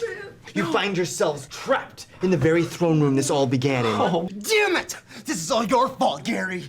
Oh, we're screwed. Game over, man. Game over. Wait, what does the candle in the throne look like? It's a blood red candle with runes painted on it. Quick, Haroldine, look and see if there's a long sword with red rubies and skulls in the hilt. 17. Yeah, Haroldine, you managed to find a sword that matches that exact description. Oh, quick, bring it here. Bubbles, how many of those corpses do you think you can control? About 20. Awesome, we're gonna need every single one of them. The dragon is upon you! Bubbles, have your zombies jump on the dragon and hold it down. Done. Haroldine, give Captain Explosion that 9 lives stealer sword. Done. And now when I say, you attack with everything you got. Done. I use the candle's special abilities to open a gate to heavenly planes. With a brilliant explosion of white light, the candle morphs into a gate to the heavenly planes. Oh, God. Barrett, you attack while I hold open the gate. Bubbles, you have your zombies push it through the portal. Haroldine, you use whatever spells you got left. I attack. 22! You shove the sword into the dragon. You feel its very life essence flow into the sword, but it's not strong enough to stop it. I cast an upcast fireball! Boom! A giant explosion slams against the dragon. It sends it reeling towards the rift. Unfortunately, it takes its gargantuan claws and shoves it into the stone, stopping it just short of the event horizon. I command my minions to push it through. Your 20 now flaming zombies heave the dragon and just barely manage to shove it through the portal. I close the gate!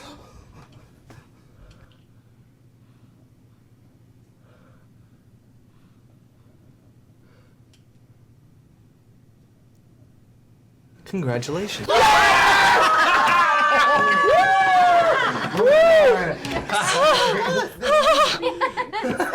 Wait! Isn't that dragon gonna wreak havoc on the heavenly planes?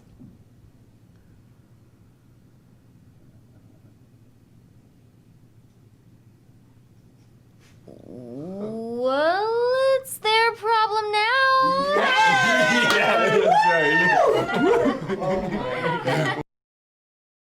So the angel was sealed inside of a pendant, and that pendant was actually around the dragon's neck when it went through the portal, so...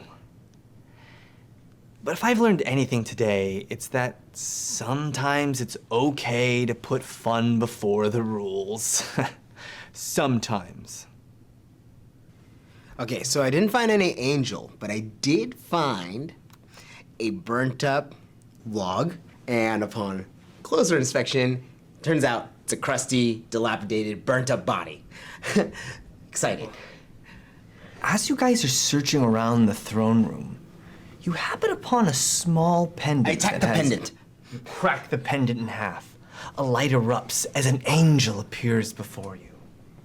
Thank you for saving me, heroes. As promised, I shall grant you any one wish you desire. Oh man, any wish I desire? You deserve it, Barrett. I do. I do. Not this, guys. Gary, you can have the wish. What? Yeah, I'm just gonna mount my thumbs in the guild hall instead, if that's cool. No, that's not how. Sir Gary, what is it that your heart desires?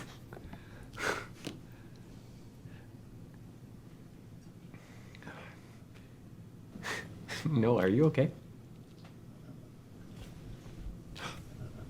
I wish Princess Adeline back to life. No! That is such a waste! Oh my god, Gary! You watch as a healing green mist surrounds the shattered, crusty corpse of Princess Adeline, healing her wounds as her eyes open and she draws breath.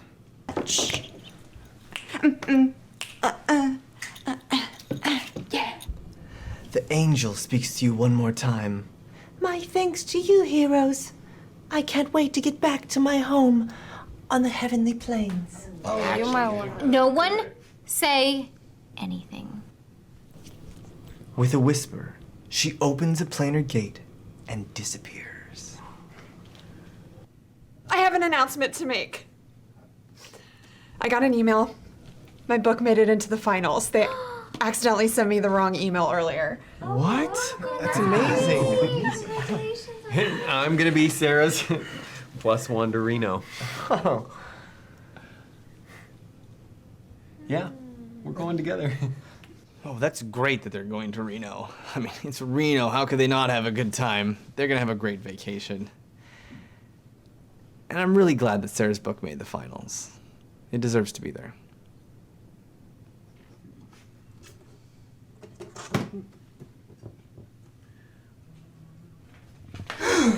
Hey, man. God. So I was talking to Joe about that extra room for Ren. I had a thought, but I wanted to run it by you first. Yeah, I don't see why not. Really? Yeah. Because I was thinking I would move in with you and Sarah. You what? Yeah. You know, just the three of us. Huey, Louie, and Noah. Snap, Crackle, and Noah. Sarah Bear, Gare Bear, No Bear. We don't have to be bears. Just roomies, you know? Hey, you want any coffee? You know how the coffee machine works. It may have come off that way, but I've always seen potential in Gary, and I think under my guidance, he's finally blossoming. The super awesome adventure tales of Captain Explosion and Gary. I already made up a character to avenge Haroldne's death. Jean Schneesley, also a wizard, a redhead, comes from a large family. I just want to die and become the most powerful lich in the world. Is that too much to ask? Princess Adeline is alive! Yes. And if it wasn't for being crushed and maimed and burned alive, our group would have been trapped by the dragon. Feeling good.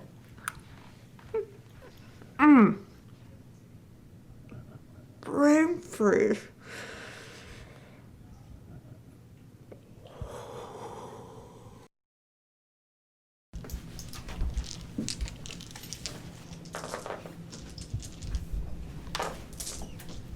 Hey, Noah? Yeah. About Reno? Oh, please don't worry about it. I'm just so excited your book made the finals! Really? Yes! Your book is gonna kill it. Thank you. Yeah, of course. Well, I'm gonna go book my flight for Reno. Okay. Ooh, I'll help. The old ball and chain's part of the Admirals Club.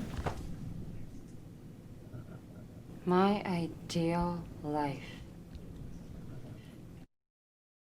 All right, we are gonna upgrade you to first class, upgrade to the Admiral's Lounge, that means free cocktails, premium boarding. We are going to get you the vegetarian meal because you don't want to be bloated on an airplane. There is literally nothing worse. Oh my god. What you got there?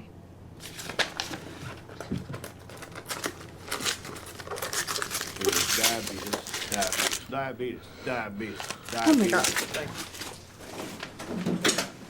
Anthrax?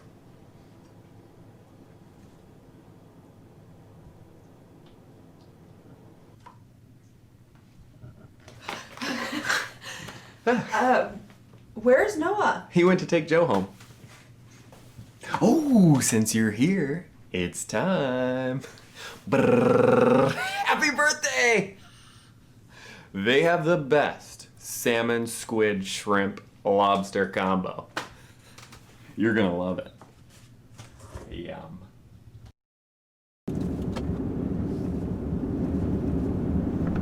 Great game. Oh, thanks. I'm glad you liked it.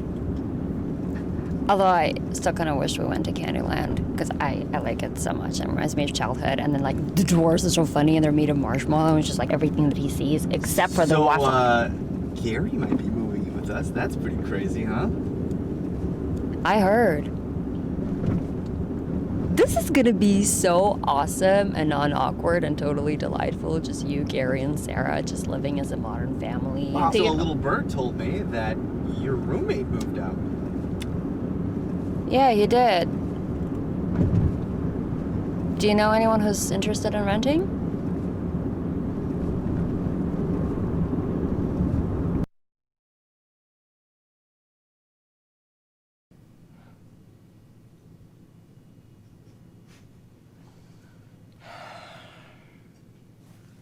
Wait a second. We never decided on a dungeon master for the next campaign. Which means all in favor of Barrett being the dungeon master for next month. Raise your hand. Oh, we're doing a thing? Okay. Gary. Stupid Gary. Wait a minute, I didn't know what we were doing. No!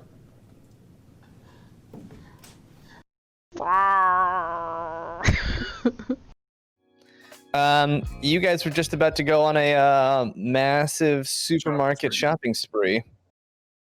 I just have like Phil Collins and pawn shop. artists on my thing. All right, yeah. So you guys head over to that kind of it's a sturdy building, though you know the signs that diamond ring where even the diamond from the wooden sign has been cut out and stolen by somebody. It's just, it's Raven's Nest. That's what happens there. You can't have nice things. But the store, the windows have metal bars that run horizontal and vertical. This door is a robust wooden door with a huge lock on it. And then the walls, you can tell, are double.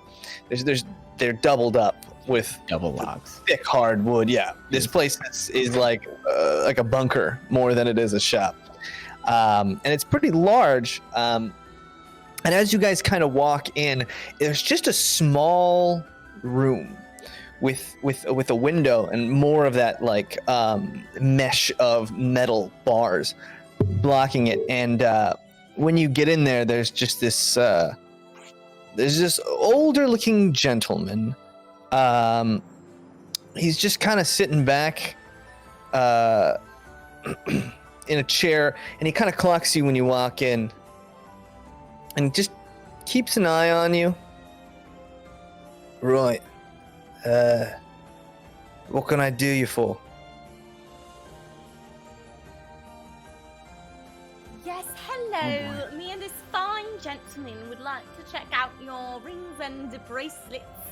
If you have any such things establishment. Rings and bracelets? Yes. What kind of ring? Just anything? Yes, we'd like to see your selection. Is that not how it works at this And so he goes and gets a box of, he pulls out this small glass box, and it's behind this big, again, this mesh. He has there's a door that opens up, but he doesn't open it. And he kind of just takes this box and against the wall, and you can see there's a bunch of rings into it. There's a bunch of silver and gold and what looks like a platinum. Most of these rings are just small loops. There are a few that have interweaving metal and some design work to them. And then on the far right, there's one that looks like might be like a diamond and a few precious stones set into these very basic rings, though nothing too fancy. And Jaymes, before he walked in here, I took 11 minutes to cast Detect Magic. Okay. Yeah, none of these rings seem to be magical at all. They just seem normal for now. One thing that's interesting, though, is you do notice something in Kelwai's bag is lit up. In my bag? Yeah. Did he It's no my bag, baby. Or does Fitz His still little have- coin purse is lit up. Did sorry, I just wanted to remember. Did someone take the coin from Fitz, or does Fitz still have the bourgeois coin? I think Fitz still has the bourgeois coin, but he's with you guys. Yeah. Well, what's glowing? What's glowing in the bag? So you sift your bag and you pull out a coin. It's a golden coin, and it's got this rune kind of engraved in it. And it would have been really hard to see it, but you've got a rune just engraved onto it. And you don't really know what it is. It's just this coin's got a magic rune engraved on it, ever so slightly. So I kind of hold it up and kind of look at Rezik like, do you know why this is glowing? No idea, but I can examine it for you if you'd like. Yeah, and so I'll hand it over to Rezik to examine. All right, Rezik, give me an Arcana check. Oh, Or sure. Skill. Great. So 25. 25. You look this over and you know it's something someone would use to track. It's like a homing beacon of sorts. Right. Great. Right. Well, this is actually a little beacon for someone to be able to figure out where we are at all times. I'm gonna guess the bourgeois snuck it into our bag of gold or something, possibly. And Well, look what at do you him think we like, should do with it? Stop talking so loud. talking about the bourgeois? Yeah, and this is before I like entered the shop or something, right? Because I wouldn't say this in the shop. Well, you might have pulled. You could have. Yeah, you can pull him aside. We'll just say you pull him aside and be like, what the hell is this song? We're gonna talk like this now. I think we should hold on to it for now. Maybe we can use it later. We can make a trap. I like the idea of a trap. You think it's the bourgeois that slipped this in here? I wonder if did we get a gold from anyone else, like any of the city people? Because maybe it's one of the city people, so that the city people could keep an eye on us, and maybe that's how they knew where we were. They did know an awful lot about where we was. Yeah. True. Well, Who gave us gold? Wait, didn't your person also give us gold trust? I mean, Swift? Yes. Fortunately, though, I did Jack. check that one when we got it, and I didn't see any magical coins in the bag at that time. Okay, good. So, we'll just hold on to it for now and figure out what we're gonna do with it later. All right. Well, anyway. Can I have it? Can I trade you? Separate it. I I think I'm gonna hold on to this Trade you. up if Trade that's you. okay. And as you guys are deciding, trust. You notice this plump older man behind the counter just has this giant mug. Like we're talking like 3 bottles of wine sized mug, and he just kind of, and that's when you kind of smell it. It just smells like booze in here a little bit. You're used to it because the tavern that you played in, so you didn't really notice it at first, but you just noticed this guy's like, he's the bourgeois. Yeah, bourgeois. Bourgeois. I'm busy. I'm like still I'm like, I look at the rings and hem and I'm wearing, or I have the ring I took from the house. Yeah, the the night before. gold ring That- with an that's- emerald. That's not glowing or anything, right? No. But that ring is pretty nice. Yeah. It's got a little bit more workmanship than any of these rings, for sure. Yeah, I'm okay. I'll hem and haw over the rings for a second and be like, thank you so much. I don't think any of these will suit me, but I really appreciate it, sir. Yep. Just kind Do of you have takes. anything? Do you have anything kind of special? Special. Yeah, In what like way? special. You want to see some rare wares? You gotta show me some coin first. Oh, and I take out one of them. This one? Yeah, you maybe need another 1,000 of those. I take out 2 of these. You want to start, aren't you? This many? 3. Yeah. Anyway, anyone else want to see anything? 5. Wait, no! How do you know? I want to see the rare ones. Do you know how to count, little one? Only 2. 2. No. Well, Wait. 1,000 is a great deal beyond 2. 12. 12. Well, that checks out. Still, can I see something special? I'll They've got throw these in rings a here. special These are special rings. No, And he kind those of are takes ugly. the same box of rings. None of those are shiny enough. Yeah, well, that's as special as it gets around No, here. it's not. One time I asked a guy for some oat wheat and then he gave me a purple rock. Purple rock. Yeah. He kind of like looks all of you guys over. Like, you kidding me right now? Is she talking what I think she's talking about? I was just asking for his snack, and this time I actually want something special shiny, and now you're just gonna show me the real. What? Oh, too high pitched. Your mic just cut out all of that. Mike was like, no. My mic was like, I will save them.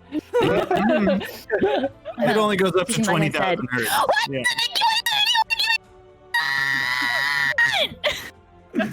So while this is happening, can I look around? Is there anything? Said, but none of us do.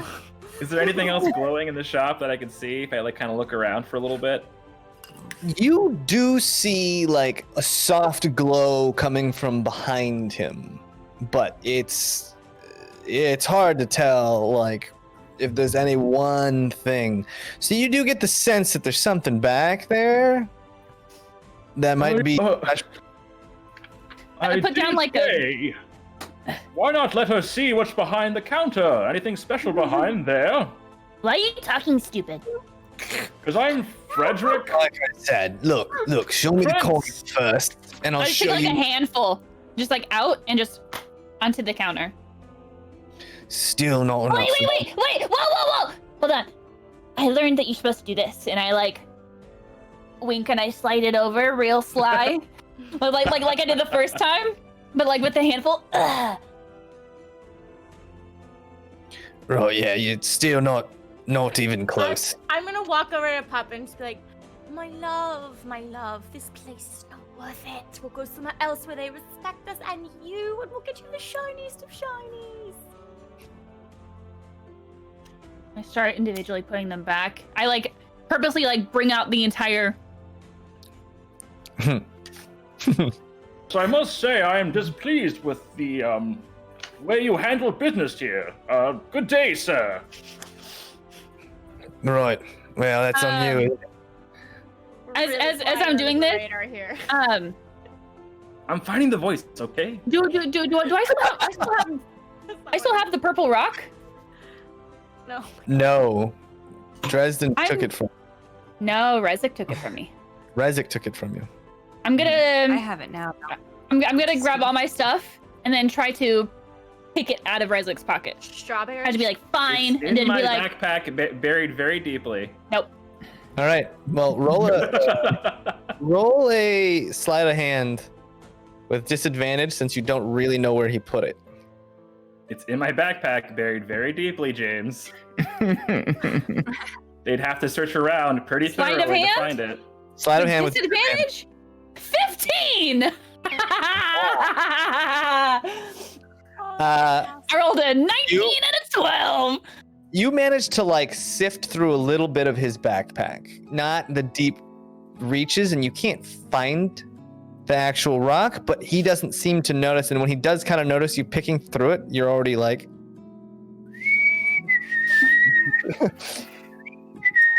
you're already kind of like looking off. Mm-hmm. Yeah, I go ahead and I secure it again and make sure that everything is definitely nice and buried, so they can't find it. Yeah, this guy just starts drinking heavily. Is there any like secondhand armor up in this joint? Armor? Yeah, I can get some armor. What kind of armor are you looking for? I didn't know I was speaking to him. Yeah, well, what do you got? Yeah, well, big strong guy like me. What do you got? He kind of pulls out like he's got just you see some like thick hide armors and a couple shields. He's just kind of like dumping stuff out, and it looks like a lot of like secondhand stuff. But there's a few steel shields. You start seeing him pull like a whole breastplate out. There's some chainmail. He's got a lot of stuff here. Look at this, an embarrassment of riches. Let me look at my pocketbook. Is there any fishing gear, like a fishing tackle or? You want some fishing gear? Oh, let me go see. And he goes into the back, and you just start hearing stuff like pots and pans crashing, just stuff like it's like if someone was just walking through a sea of like metal chimes. And it comes back, and you see this like a sturdy fishing pole, and he's got some like fishing wire that's like not attached, but you know, and then he's got like a little box of like fishing lures. And you kind of look at them, and they look to be good quality. Okay. You know, something like this. How much you want? 5 gold for the whole set. No, 1 gold. 1 gold. All right. Well, you can go get your own fishing pole. 2 gold. 2 gold. I mean, it's pretty shabby. It's secondhand. I could go to another shop and get one. Well, then you go want to get another one. Okay. 2 gold. Yeah, right. I gotta feed myself, you know. How about this? Well, you're not gonna get any money if you don't sell it to me. You pay 5 gold, and I'll throw in another set of lures. How about that? And he goes and finds lures. He goes and gets another box of lures, and you notice like some of these lures are for like the first set of lures were just really basic hooks and such, but the second set of lures are like, what are those called? Jigs? I don't actually know the name of those. I used to use them when I was very young, but it's like a set of like very specific lures. Some of like when you like they called. I want to say they're called. You do jig a lure when you pull it up and down and pull it up and down and pull it up and down. So Yeah. Like some of them, and then you see there's one that's like river. You see some of them are like river lures for like that like will spin in the water, and you see one of them that's like you flick it back and forth while reeling it in, and it makes like a zigzag pattern. It's more for lakes. It's like a wide array of like specialized lures this guy's got. And then you see a few ocean lures as well. And as well as the first set of hooks, which is just all kinds of different like triple hooks, single hooks of varying sizes. Okay. 4 gold. Fine, 4 gold to get this out of my place. And you got yourself a deal. Slide my 4 gold across the table. All right. You slide the 4 gold across, and he like, there's like a little slot where you can slide gold underneath, and so he grabs the 4 gold, and then he opens. There's a door within the little door that swings out. It's the tiniest little door, and he just like uses the smallest door possible to just kind of feed you the fishing rod. Wait a second, did I miss? Is he behind like a really unsafe gas station like plexiglass wall?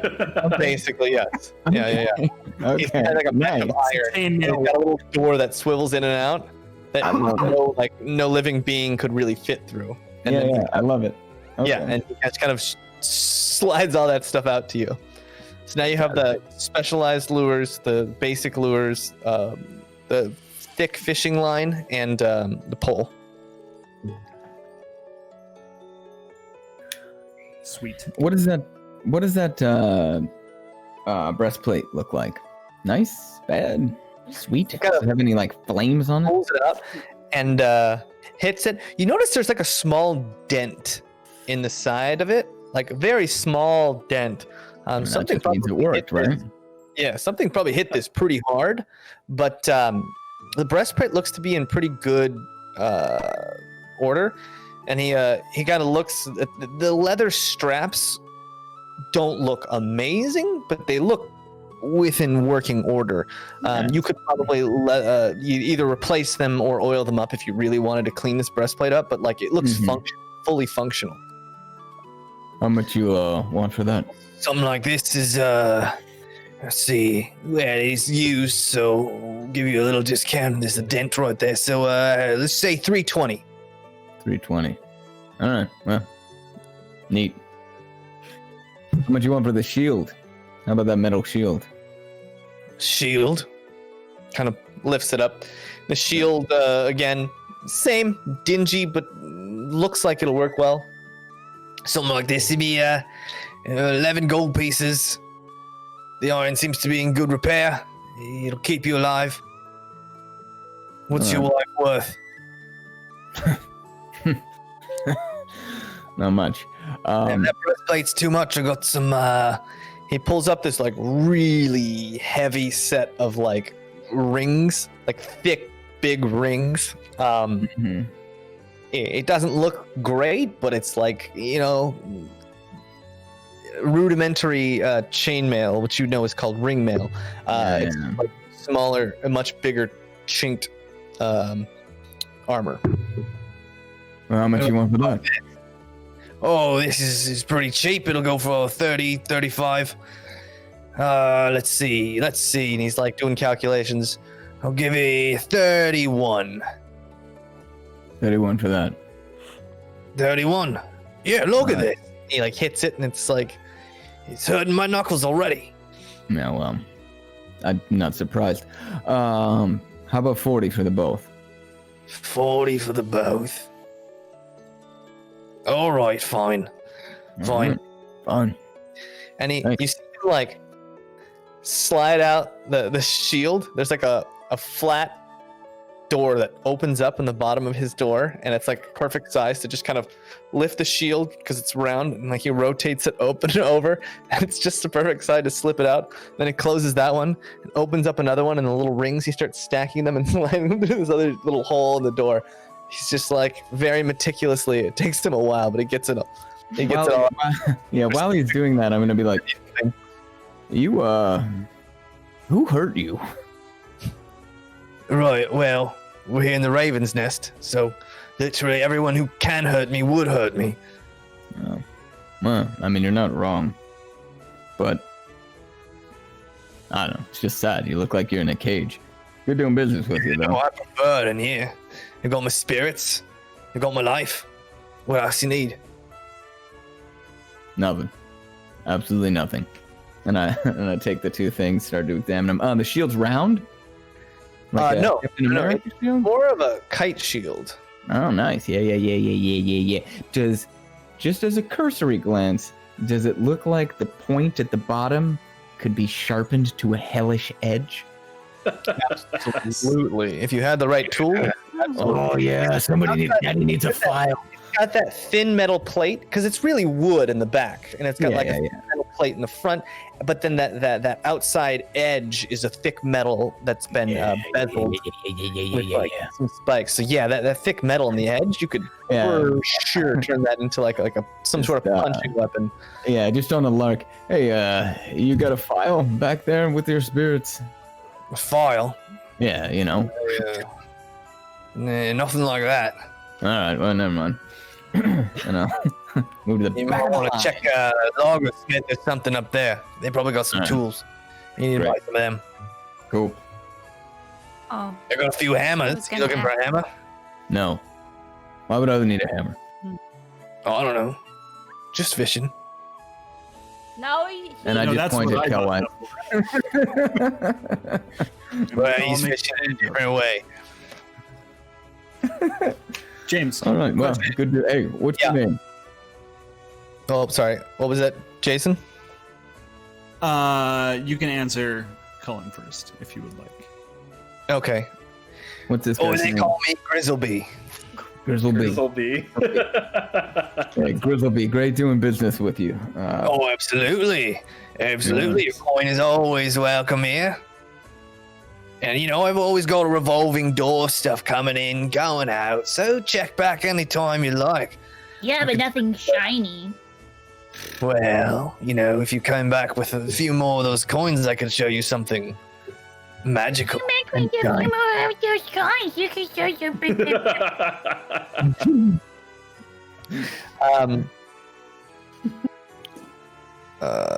Question.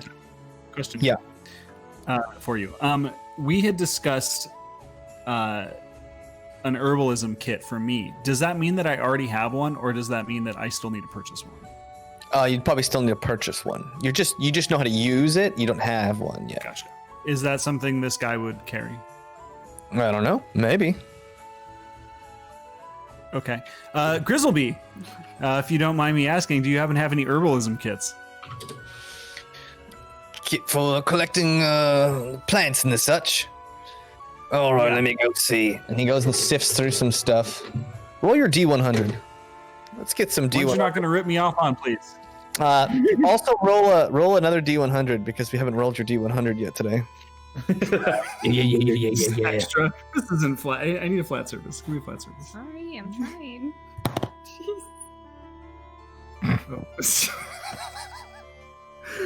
Okay, so a 60. A 60, all right. Definitely not affected at all by Melissa. And a 67. and a 67. He comes back with what looks like a pretty blunt looking. It's almost like a sickle for like harvesting bushes and such. And it's a leather pouch that when you open it up, it's got sections in it for like keeping different plants and stuff you can find. And then it's also, when you flip it over, it's got like a little, like a stand where you can like leave plants out to dry in the sun. So it's like an all-in-one kind of like herbalism kit. All right, here you go. These are pretty rare. I tell you, you might have to sharpen that knife a little bit, but this should do it for you. 7 gold pieces for the whole kit. Fair. I don't know better about this, so I'm gonna go with that. Oh well, then in that case, 8 gold pieces. Let's call it 7. I'm just kidding. I'm just kidding. Hey, pass me some of that stuff you're drinking. No, I want some of that too. Yeah, well, this is priceless. I'll tell you that. Why? Because I want it. That's why. Oh, It's not for sale. I think that's fair. Do you have any oat wheat? Oat wheat. Yeah! Grains. Yeah! Nah, you probably just go up to the market. They got some of that there. You don't have nothing. Yeah, you got nothing. Just a sad poor man who's got nothing back here, special and shiny.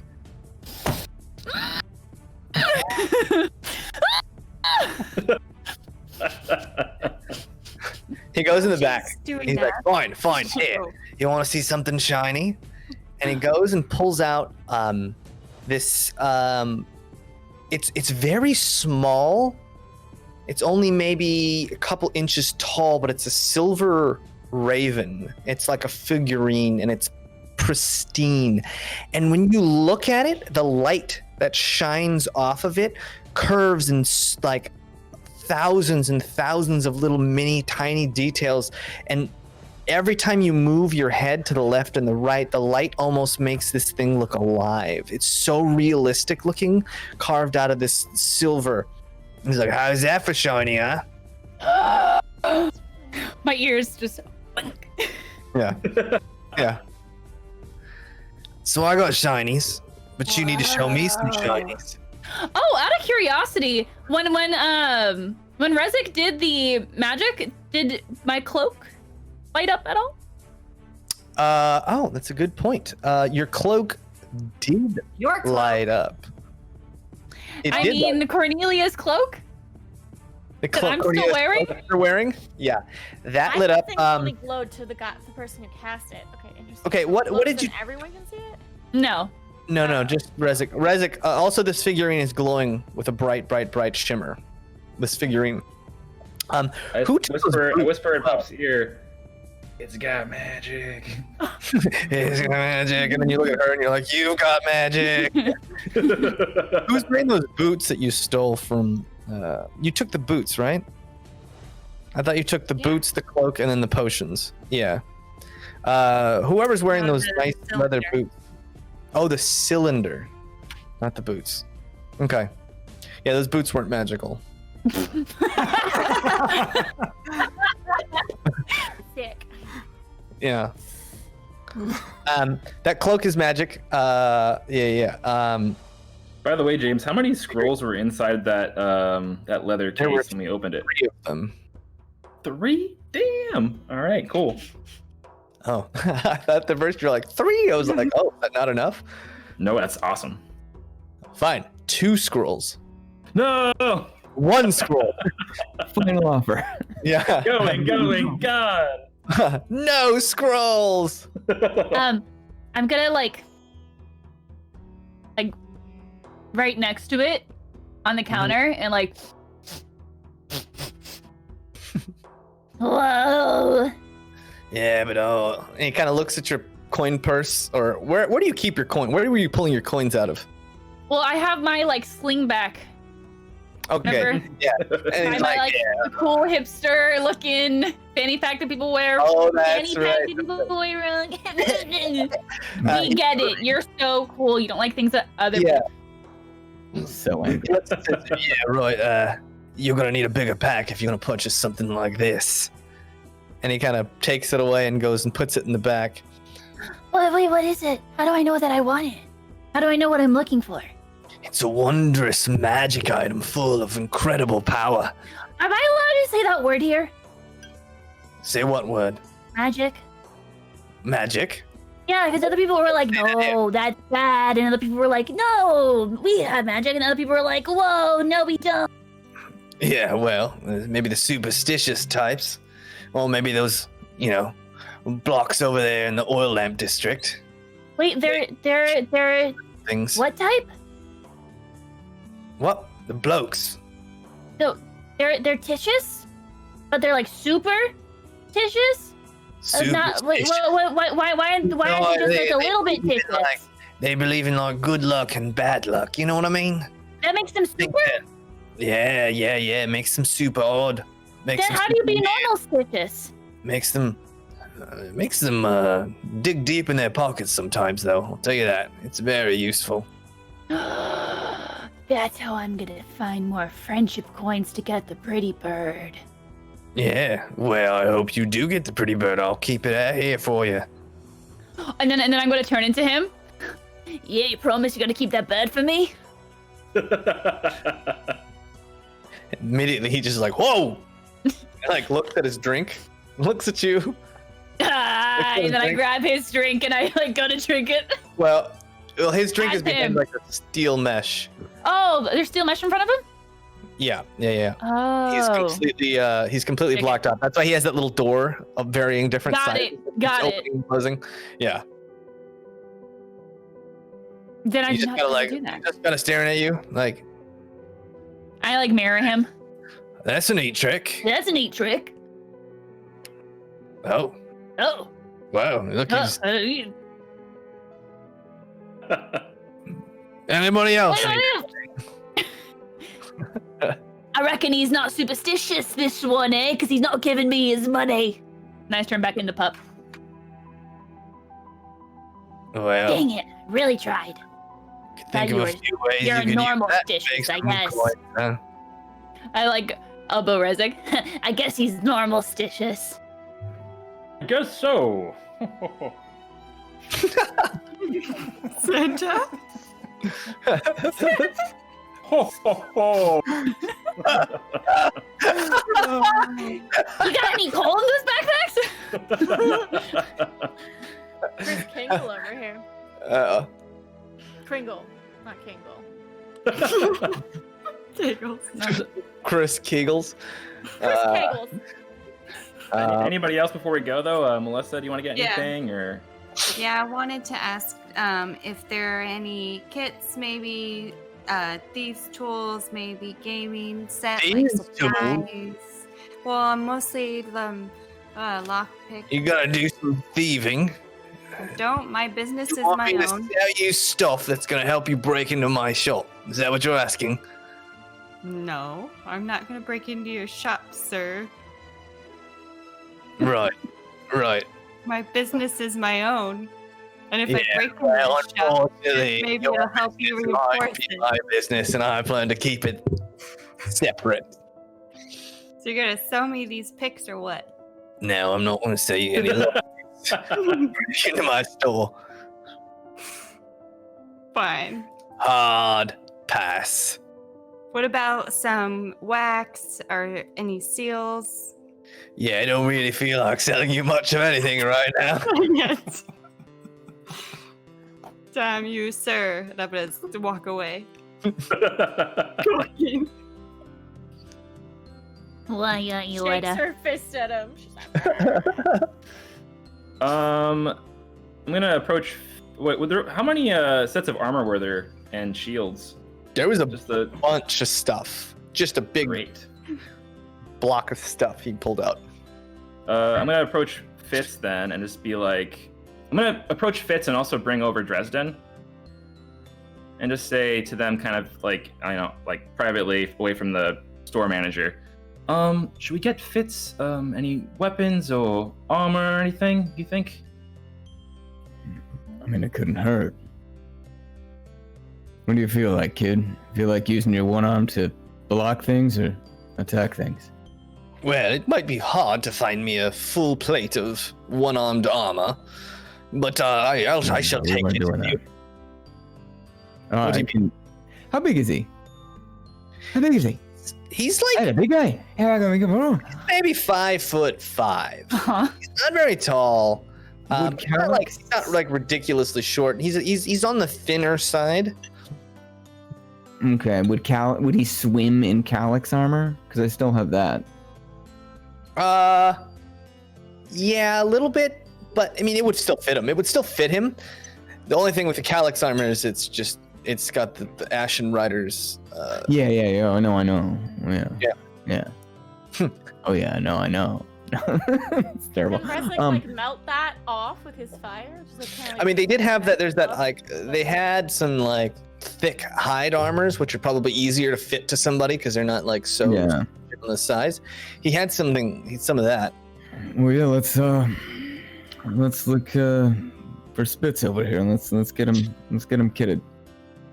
All right. So you find some like a hide armor set that's like just a ton of leathers just draped over leather with a little bit of like fur. And the fur used to probably look nice at one point, but it's like you see like flecks of blood in it and stuff. Like this thing was used. Then you feel like cuts in the armor where like it probably blocked a few attacks. And it's great because this specific kit has one big like pauldron, which was probably for your blocking arm that you notice, and the other doesn't really have. It's just a normal strap, so it might actually fit him perfectly. This is great. Put him on. Yeah, look at that. Yeah. You're gonna do great. Yeah, and these. How much? Since he's missing half of it, it'll be a 7 gold. All right, you got it, and I give him 7 gold. And I take that 7 gold and say, Fitz, pay for this. He does have his own money now, so. You're spending my money now. Is that how this is going? It's yes, but I would like something a little bit more. If you don't want it, that's fine. Fashionable. Can we not find anything more fashionable than this?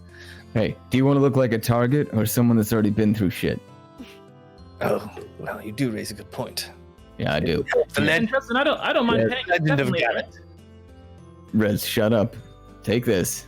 I mean, whatever your name. How far away is that guy? He pulls out 7 gold pieces and pays the guy. Frederick, take this back. All right, fine then. Yeah, you guys managed to take that hide armor and put it on him, and then move that pauldron, the blocking shoulder, onto the other side. Okay. Yeah. So it fits now. He's got his arm, and he's just trying it out. You see him kind of like looking happy, and then immediately be like, "This is so heavy." Yeah, I go to shove him over just to see how he's doing. And he just like topples. It's not like he's so unbalanced because it's like very top heavy for him, and he just kind of. Yeah, so work on that. Yeah, go. Yeah. What does he have? Does he have a dagger? What does he have? He has a short sword. Oh, perfect. Never mind. Stay down. And then before we leave, James, I wanted to just buy. Oh, go ahead. Yeah, sorry. Oh, any leathers that are my size? Roll a D100.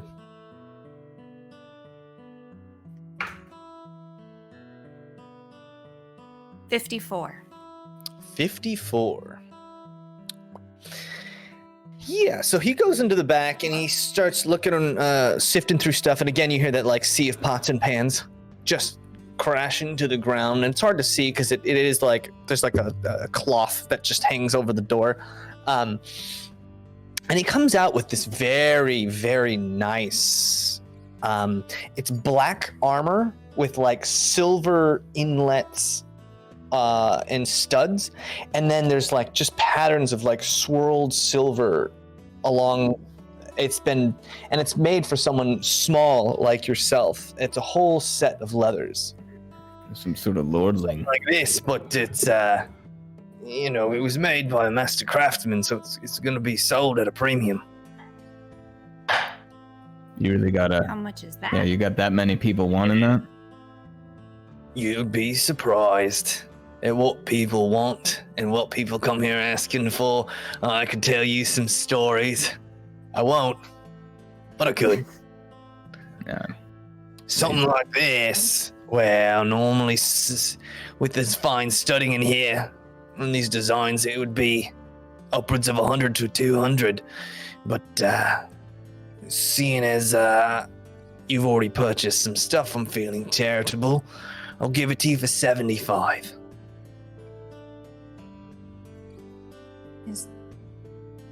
I pull it aside. Is there anything else you can go throw in at that price? Throw in. Yeah, maybe some. How about some goodwill? Good luck. I'll be thinking about you, kid. Baby. All right, I'll do it. Right. So you're gonna give him the 75? So you like take.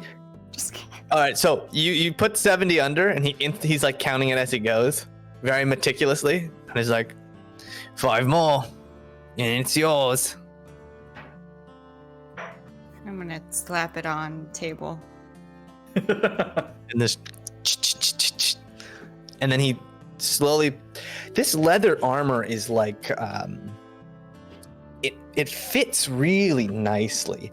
You can tell it's almost been altered to fit. It seems like it's been altered for more of like a female fit than. It's not so wide in the waist. It fits you really, really well and snug. And you see like the silver. And when you guys see this, it's almost like what she's wearing. It is armor, but it's almost decorated to the point where she could wear this to like a nicer outing or something, and it wouldn't look out of place because of the silver swirls and inlets and designs. And effectively, it counts as a studded leather armor for defenses, but it's also like very, very nice and bougie. Thank you. What, Kate? I was do it. Yeah. Oh, I did it. Nothing important. It's been done. I wrote negative 75 gold, but I'm still rich, so it's fine. It's fine. But yeah, Jaymes, just to save some time, I wanted to just get some basic camping supplies, just like pots, pans, silverware. Just. You want some pot? I got a ton of pots. And he goes, just handfuls of pots. Good. How many people die out there, leave their stuff, people pick it up and bring it to me? Please, I'll take enough for all group, please. You want a pot per person? No, of course not. That'll be, What do you need? I'll tell you exactly. 1 pot, 1 pan, 1 kettle, and then 7 plates, and silverware. Thank you. All right, so he basically like gets you enough stuff for the better voices, just so you guys know.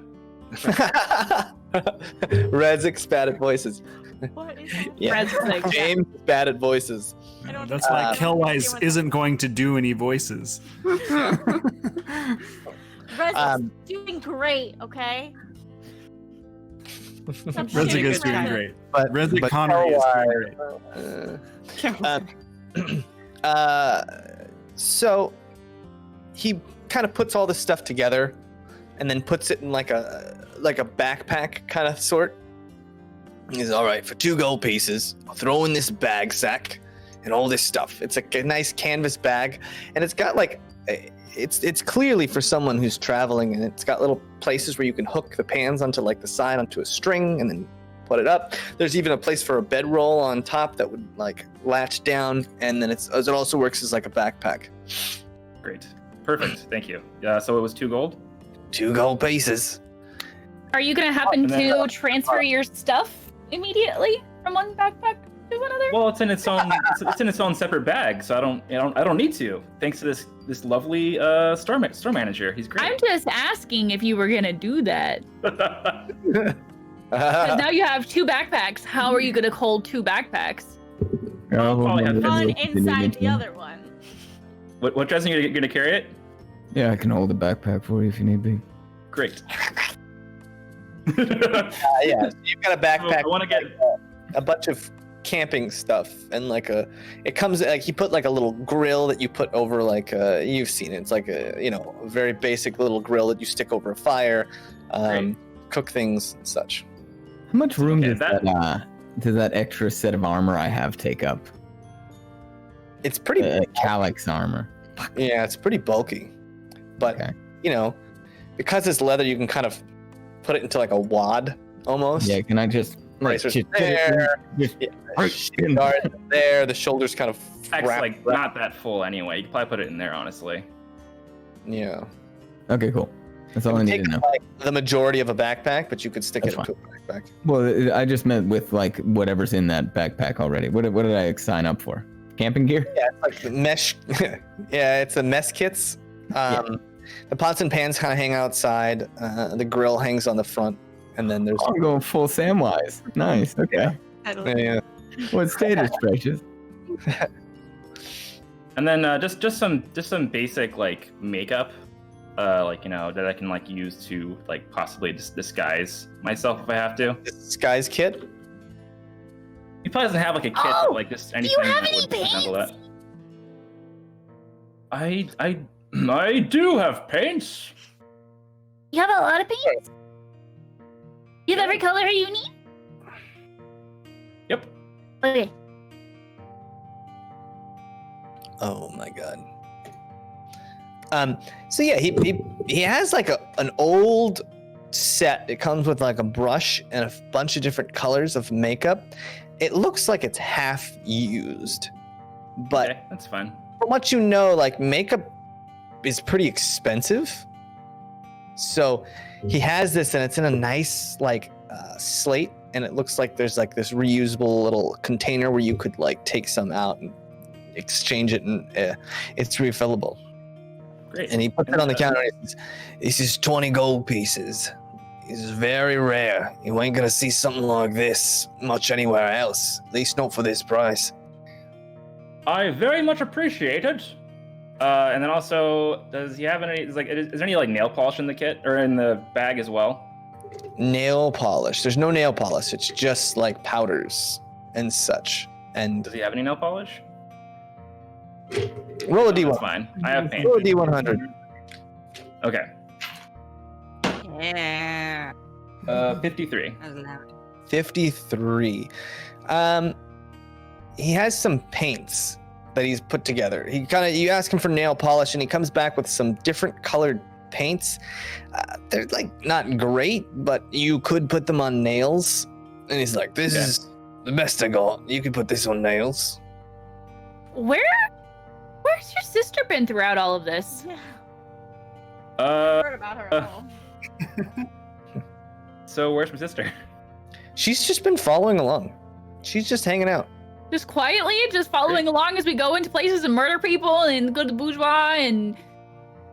Basically, she's just been hanging out with, because you guys went in there, right? Like, but yeah, and in the Bourgeois' place, she.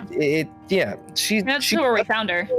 Yeah, she doesn't seem phased by a lot, which is kind of interesting to note, I guess. It's not like the Bourgeois scares her. It's like it's almost like she doesn't really understand what's happening most of the time. She might just be too young, or something else might be going on. But she's just been following Rez around.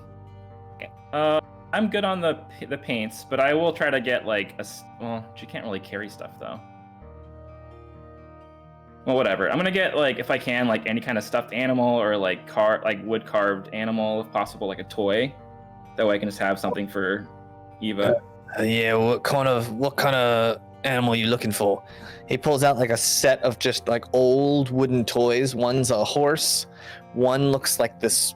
It looks like a big duck with a fat body and like a super big flat bill. It looks kind of dumb, but that's just kind of what it looks like. And then the last one looks like some kind of like multi-armed squid-like creature. The duck, because it just sounds dumb, and she probably would like it, so I'll take that. Okay, yeah. It's 5 coppers.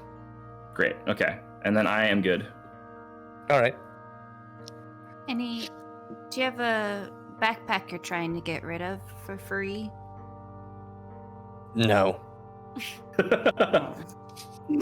How about a backpack that I would pay for happily? Backpack, yeah. I got something you can pay for. Give me a gold piece, I'll give you a bag you can put on your back. You got it, and I give him a gold piece. All right, and he has this shabby canvas bag that he kind of slides, and he makes a point of like really trying to shove it through the smallest slot possible. You're like, come on, just open the bigger door, you moron, just do it. And he won't go first. Just won't do it. Just take a lot of time, really squeezing it in and shoving it through this hole. And then I give the backpack to Cornelia. Aww.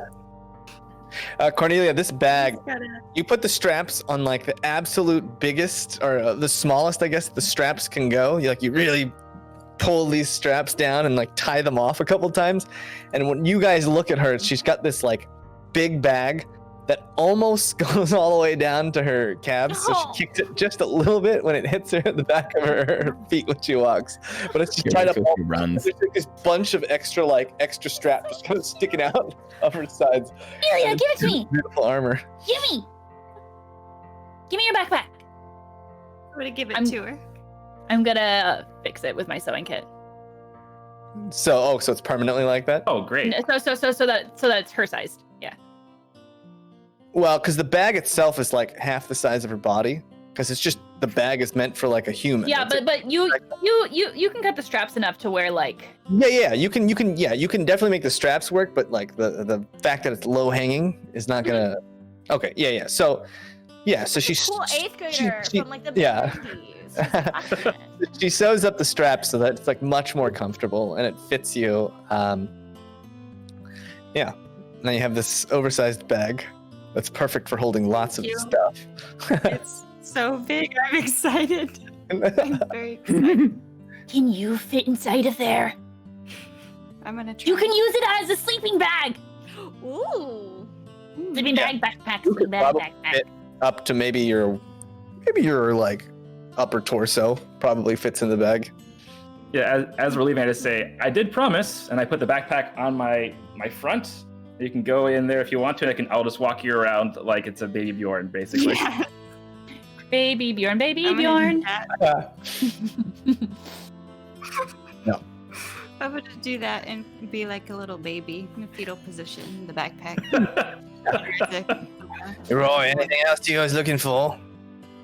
Hey, you big guy, huh? You want a big old sword or an axe or something? Something you can swing around and really make some trouble with? Huh? You interested? I've got Calyx's sword, right? Yeah. Yeah, and I pull that out. You got anything better than this?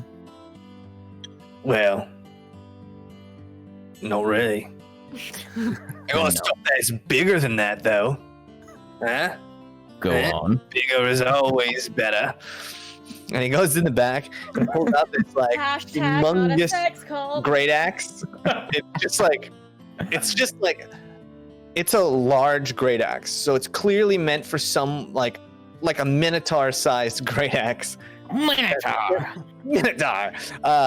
It's huge. He's like just kind of dragging it out. There's no way anyone could use this, like reasonably use this. Even like the handle is like so thick, his handle, it really gets halfway around like the grip of it. It's just like, oh, you want something like this, huh? What is Calyx? A D8? Oh, is this a D12? This is like it's one size larger. So you go up a hit die. This is like a D20. I just bought a shield. Damn you. Well, I mean, I guess it's all right. How much you want for that piece of crap? Oh, well. I'll give you a discount because I'm going to get this thing out of here. It's taking up a lot of space. I kind of thought when I bought it, probably shouldn't, but I did because it's great. Classic buyer's remorse. Yeah, there you go. Now I gotta get rid of it because it's just so big. Normally, something like this would go for upwards of 50 gold. Ooh. I'll give it to you for 25, half off, just to get it out of here. 25 gold. Flip it around. Let me see the other side. And he tries and tries and tries. Will I even be able to lift this thing? You could swing this with disadvantage. Oh, I want to. You could definitely swing this thing. You'd need a minimum of 16 strength to even swing this thing, but it'd be a disadvantage. It would count as a heavy weapon. Yeah, it would be a disadvantage, and then if you ever got disadvantage, it would be double disadvantage with this thing. Right, so it goes into that territory. Oh, I want it so bad. But it does do a d20. It does a d12. Oh, literally, I thought that was a joke. No. If you were to manage to hit somebody with this thing, How much is it? 25 gold. Yeah, I'm buying it. I don't care. I'm buying it. Give me I that. nudge No, you're Dresden. I'm ruining just it. like, You have to be like, this- I'm buying it. I I'm say, buying this doesn't seem very efficient. Yeah, you're right. You're right. Give it to me. You see this slot open at the foot of his little kiosks front area, Go, Phil, and he just come kind with, of let's go. uses everything he can in this little broomstick to shove it through the little hole in the bottom. It's so freaking heavy. To wield this thing, though, you'd probably have to hack off a couple hands worth of the hand. You are to even hold it. Yeah. That'll happen later. 25 gold. He sips it all, counts it, and then just using all of his might does it, and he just kind of pops up, like a little disheveled, like. God. Hey, Just say I've never bought anything that big again. Does this thing have a name? No, it was too heavy for a name. But maybe you got some broader shoulders. All right. I put put it over my shoulder. Yeah, this thing is it's the worst. It's the best. And I am so happy. You almost look like one of those those classic hobos with the handkerchief. Yeah. But it's a giant axe head. Mm-hmm. And it's double-sided axe too, so it's unnecessary. The weight on this thing, right? The amount of torque you'd need to swing this would be massive. I can't wait to miss with this thing every time, and all of you guys get so mad at me. I cannot wait. Oh, let's leave. Yes, that's. I think we're good. Unless anybody else has anything they want to buy last minute before we go. This wouldn't be a place to get arrows and general basic goods, would it? I've got some arrows. You want some arrows? Yeah, so you said arrows. Yeah, but one gold for new arrows, not used arrows that have been pulled out of dead people. Used arrows are the best arrows. They work. No. New arrows. New arrows. What do you need? New arrows. What's the difference? Look, pulls out a set of arrows, and the tips, they're straight, they're feathered, they shoot, they kill. What else you need? Well, if they're really cheap, then I'll think about it. All right, fine. I'll give you a discount. I'll give you a quiver and this set of arrows for 2 gold. Oh, it's a bundle of 20 arrows and a quiver. And the quiver actually looks pretty sturdy. It's a nice leather quiver, and it's got a solid base to it. Do you have any crossbow arrows? So some bolts? Yeah, bolts. Yeah, I got some bolts. You want some of them? Yeah. If you can throw those in for the 2 gold, I'm in. You want bolts and arrows and a quiver? Yeah. 2 gold. Yeah. 2 gold 5. And I'll throw in a set of bolts as well. What's a set of bolts? Is that like 5? It's 20. 20 bolts? Yeah. Okay, I'm fine with that. All right. So you hand him 2 gold, 5 silver. He hands it over, but you notice that like only 20 arrows or bolts will fit into this quiver at a time before you'll need to restock. So like a quiver normally only holds, I mean, you've been hunting. A quiver doesn't hold. I mean, 20 arrows is a lot, right? Like, yeah. Think about a time where you need more than 20 arrows at once, like to be readily available. So yeah, you can either do half and half, just whatever you want to do. Where do the other 10 go then? You can just stick them in your backpack. Okay. Or stick them in somebody else's backpack. Okay, so I would probably just put one in the hand crossbow that I still have strapped somewhere on my body, and then put the 20 normal arrows in the quiver, and then the other remaining 19 crossbow bolts in the backpack. Sounds good. Great. I have a question. Do you have anything that I can throw that would hurt people? Like a rock. No. Yeah. Rocks. Something more shiny. They're very cheap rocks. Just give me 5 minutes. I'll be back and get you some rocks. How much would they hurt people? It depends on how you throw them. You look like you got a good arm. No, I have 2. It's Spitz over here that has the one good arm. Oh, I see. I have 2 good ones. He has a pretty good sense of humor about that. Wait, that's not a joke. No, he really only has 1, and I have 2. I'm confused. Yeah, I see that. Where's the joke? Well, so you're making comments on his missing arm and disfigured So do body. you have any more of these? And I pull out like the bent dagger. Broken daggers. No, ones that aren't all bendy. Or things that are like this that I could throw at people.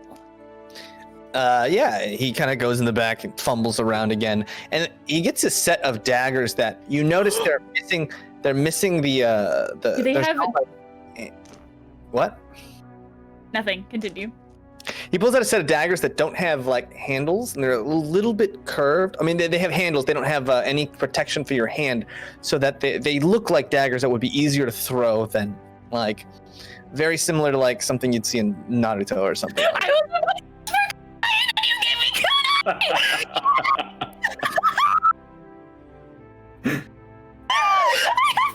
kunai, dude! How many? They're 1 gold each. Whoa! And they're You have 100 of them? 100? No, I've got 5. I've got these 5 for 1 gold Okay. each. Yeah. All right. Oh. And so Can I also have a rock? A rock? Yeah, you could give everyone else something for free. Yeah, I'll give you a rock for free. It's right outside. No! It's waiting for you. It's waiting for you. Yeah, I put it outside. Put it outside earlier because I knew you were coming. I put my finger on one of the gold and only give him 4. No! and he slides 4 of the daggers across. You sure you don't have any oat wheat? Oh, wait. No, it says you go to the market that have oat wheat. Just take a piece from someone. You sure? Do you have anything else cool to give me? I just feel left out. What do you mean you feel left out?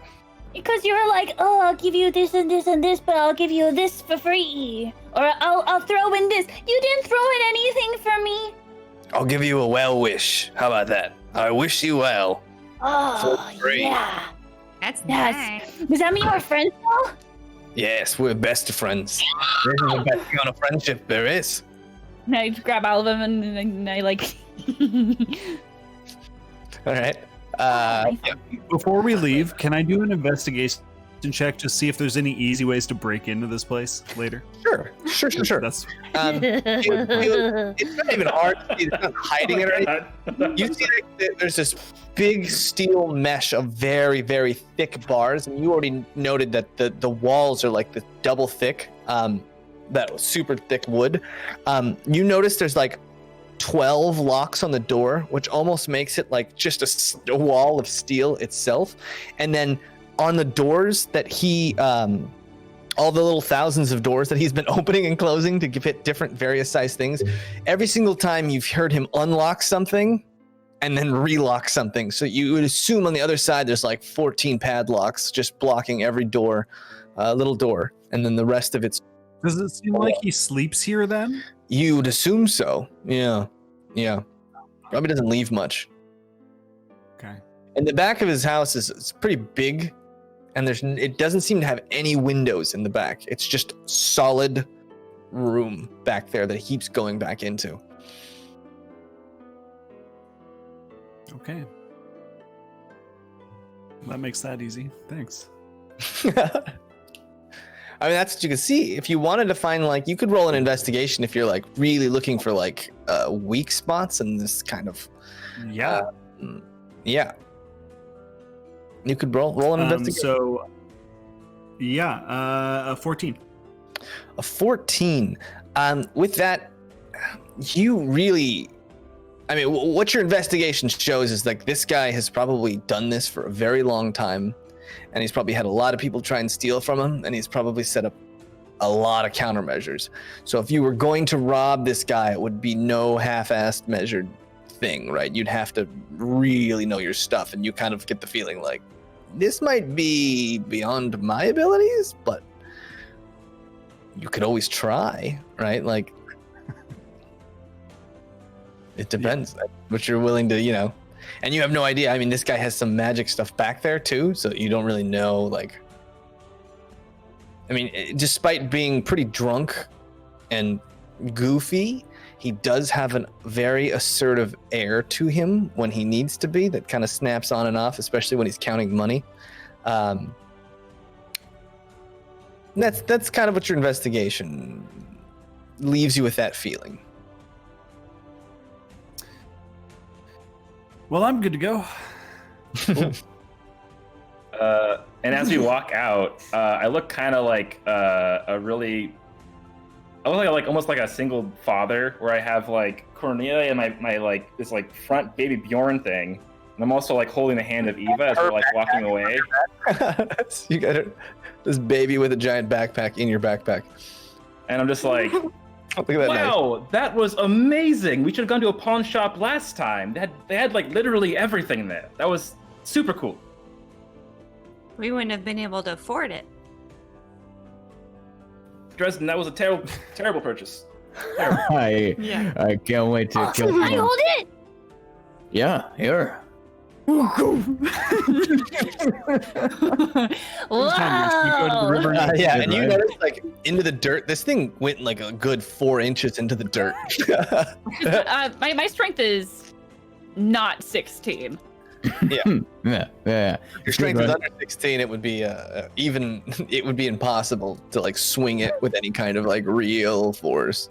Like I pull really, really hard trying to get it up, and I just rip the biggest fart. Just really trying to. And a little bit of gust. All right, no. that's fine. That's fine. I think it was all the chocolate. That's good. The chocolate made me chocolate. Let me I'll just take that. Shark, guys. I'm just gonna go deeper in the backpack. Get away from the smell. Yeah. Can you presto my pants for me, Rez? Yep, you got it. Thanks. Amazing. D&D. I'm just pushing the fragrance away over and over again. Seriously trying to come up with a name for the axe that involves that.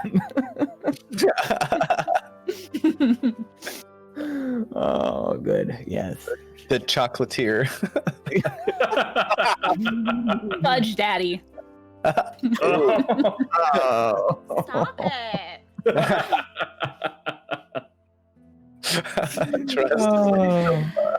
All right. Well, do we need to go anywhere else today? The deuce dropper. I'm gonna come up with names. Chat, come up with names for us, please. Yes, chat, please. Yeah, we'll do a second sticker set if anyone wants something really great. We'll give another set of stickers away. Definitely. Oh, Sounds like- well. Maybe we need to head to properly in my chair and Viper. Or try to go meet up with Zuna again, see if maybe her relations had any sort of more information on the amulet that we have in tow? Yeah. Yeah, Deladale, were we meeting up with Zuna, or was she going to find us later? Oh, they were going to find us around sundown. Okay. From what I recall, Zuna and Daladale, who was sleeping, was Zuna going to and be back Daladale are around just sundown. a pain in our ass. Yeah, he was still sleeping when you guys left. He was just like out, sleeping. That reads. He had that dad snore going on. It's just like. Oh, I assume we woke him up to like go with us. No. No, he went and He's out. slept in the sewers because it smelled better than the where we were. Yeah. All right. Well, that's cool. Let's go eat. Let's have kill ice. Catch some fish. Well, you probably can go to. What's that? Oh wait. There is that channel in the middle of the city, that, like right where you were, like right where the sewer exits Like, into. There was is that like where the baths are? Like the bathhouses are? Yeah. So if you wanted to go fishing, Killwise, you know that there's that stream right there, that kind of set of channels that goes through the thing. I'm going. Rez, bring the camping gear. Let's go, or whoever has it. Dresden. Yeah, I have it. I just want to, while we go, just try and find maybe like a sharpening stone, if maybe not a file, like along the way. I don't want it to take any time. I just want one. There really isn't any store on the way. Whetstone's gonna be like very particular, Yeah. I find a flat-ish rock, just eyes peeled along the way. Oh, there's tons of debris. Yeah, give me some debris. Easy to be able to find a piece of what used to be like a house. Yeah, give me some old house rocks, and I'm just gonna old house to be good. That's what we're gonna write down. And Jaymes, for spells, I think you have to like either buy like really like expensive ink or paper. Mm-hmm. Would I be able to purchase that somewhere along the way? You could buy like expensive paints if you needed to, but those paints you found were actually surprisingly nice. Great, awesome. You have about well, we can talk about like how much paint there was, but those paints you found are actually very fine because they were like in those dried up sticks. So like they basically they wouldn't go bad. You'd add some water. Great. I didn't know that they were that expensive. Can I retcon and just say that I bought that cheap stuff from the pawn shop then too, just so I have it? Yeah. I don't remember how much it was. 2 gold? Did I say? Yeah. Okay. 2 gold's good. I probably said something different. Oh well. It's 2 gold now. I'll go back and make sure. Don't worry. No. Just take it for 2 gold. Don't go back. Yeah. If Cullen gets a broken house whetstone, you get old paint, old polish for 2 gold. So you guys head back. And as you're waiting, the fishing's usually better around dusk, so you're kind of waiting for the sun to go down as you're fishing. Give me a survival check with advantage now that you have this like specialty gear that's really set up for this kind of stuff. With advantage. 18. You find that the fishing here is fantastic, and you know that like the sewers kind of empty into the river. The sewage does, and one of the things you know about that is it's great for fishing because it attracts a lot of fish. Makes the fish taste better. Yeah. So you catch a few. There's not big fish in this stream, though it is a pretty big outlet. But you catch a lot of fish that are very edible. Some of the bottom feeder kind of fish, but you catch a sizable amount of them, enough to feed the whole party and then some by a landslide. Great. Yeah. I fillet those suckers, and hopefully we put them on a small grill that we assemble with our camping gear that we just bought. We sure do. Yeah, we do. So you guys, That's something that we can do in like the middle of a city, just casually. well, if you're in like the sewer, Barbecue. right? Like you're kind of, and yeah, you could probably cook, Yeah. especially in the Raven's Nest. Absolutely, right? Just make a little thing, and everyone's just like, yeah. They'd smell that fish. They might try and take it from you, but you know. How's it going? We got plenty. with the big Yeah. Yeah, but you guys, well, you guys kind of went down, like you got down the slope, and then you went into one of those sewer outlets, the sewage outlets. So you guys are kind of in your own little. Imagine like you're 10 feet down onto the banks, and then there was just like a little sewage outlet. So you guys are kind of contained in your own little fishing hole hideaway. Yeah. Yeah, nice. It's nice. The sewage, the cooking fish. It's like the best smell we've had Yeah, in it's days. true. It's a fair point. That's a fair Yeah. point. Can I keep trying to remember what Trash Bag taught me? Yeah, you can practice that stuff. Yeah, I want to practice. Mm-hmm. While we're down there and he's fishing and stuff, I'm just gonna be speaking that really harsh, dark-sounding language casually. Yeah, she's just kind of.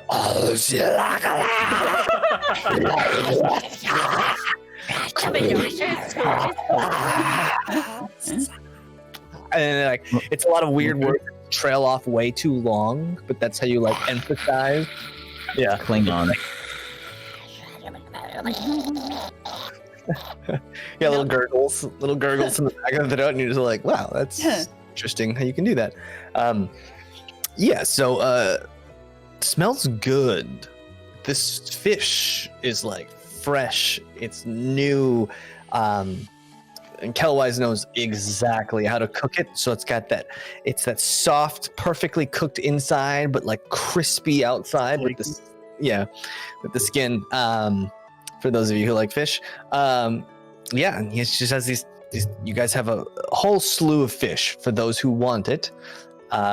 Perfectly cooked, tender fish, and you guys find enough just stuff to burn from the debris of the houses.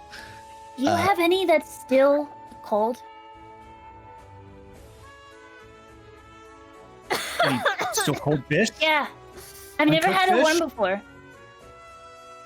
I could probably try to catch another one if we cooked them all up already. I mean, if you want to stop him before he cooks everything, you might be able to, you could stop him. Yeah, I'm gonna do it. Don't ruin the last one. Don't ruin it. Whoa. Cold fish only in this pup's cave. And as you save a few fish. Part is the crunch. So, as you do that, you see Daladale, who's still sleeping on his back, kind of just his nose just kind of guides his body straight to the spit. Good morning. Good afternoon, I should say. Are these up for grabs, eh? No. Plenty to go around. Yeah. Well, I knew I picked the right group to hang out with.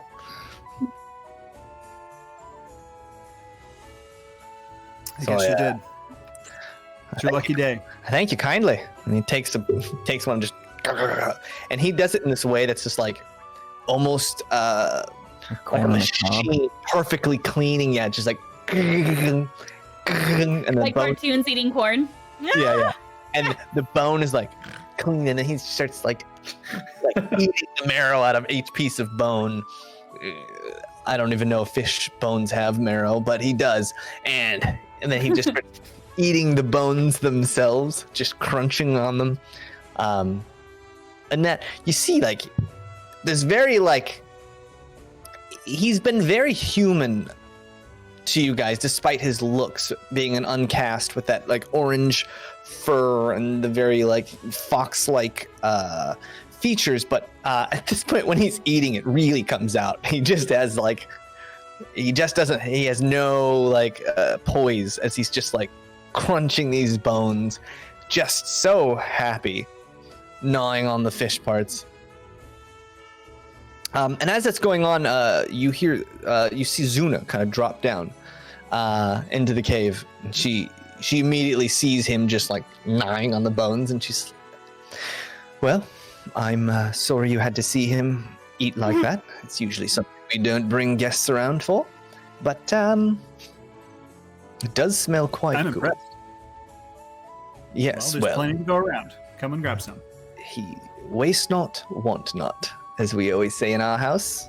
She graciously takes a fish, and you see her like very carefully like take a piece. Like she eats like you would expect royalty did if they didn't have utensils.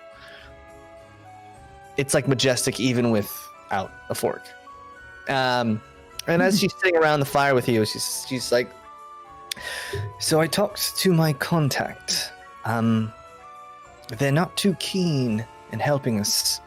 I did use my daughter as a plea. They're willing to make us a deal. This artifact you hold is very, very powerful. It would be priceless in the circles that they run in.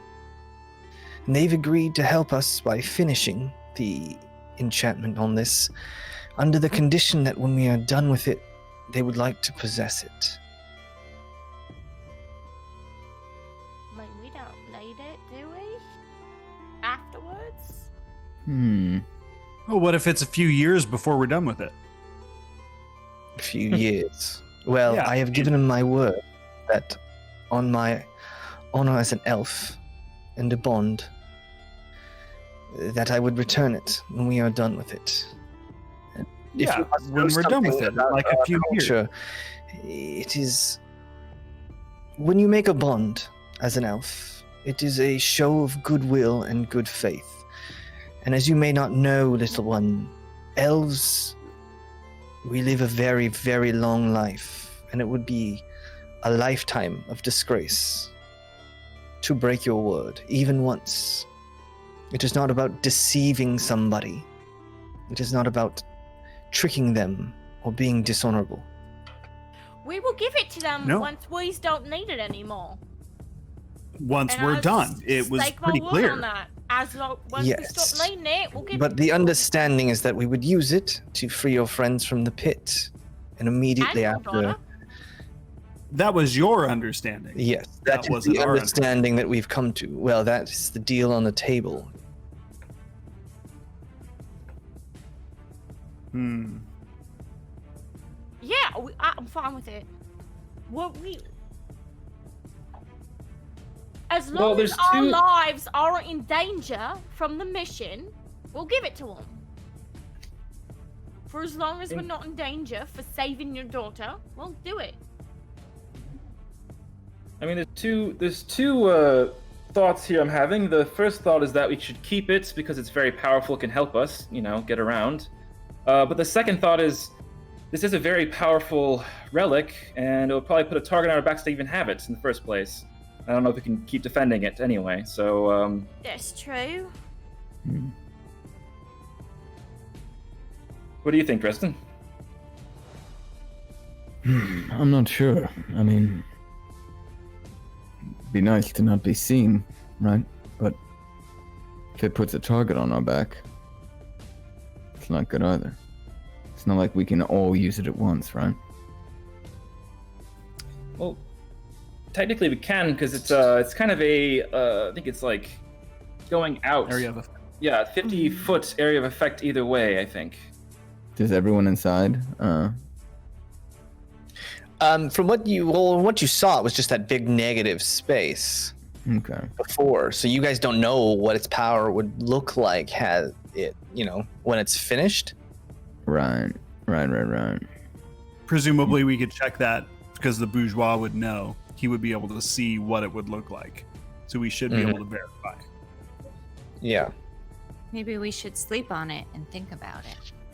Is that the sort of thing that, like that negative space, would that itself be able to be tracked? I mean, yes, because you saw it kind of moving ground. And that's why Bourgeois was kind of saying like, you got to finish this thing so it like works properly if you want to be like truly unseen, because all it did was block his scrying, which it would still, but he was saying that like, you know, it would make you truly invisible to the scrying eye. Yeah, so if it's completed, it's our understanding that no one would be able to scry it or be able to sort of pick it up based on, you know, its activities. Yes. That complicates things. I mean, that's crazy powerful. I mean, who do we want even to be able to have that? That's exactly right. Yeah. What are they going to do with it? They've just been not fighting. We're fighting for the people here, and they want us to fight for us all and free people from the pit, and then give it to them to do what? Keep being hidden? They seem like they're doing a great job doing that. Can I tell if she's being honest?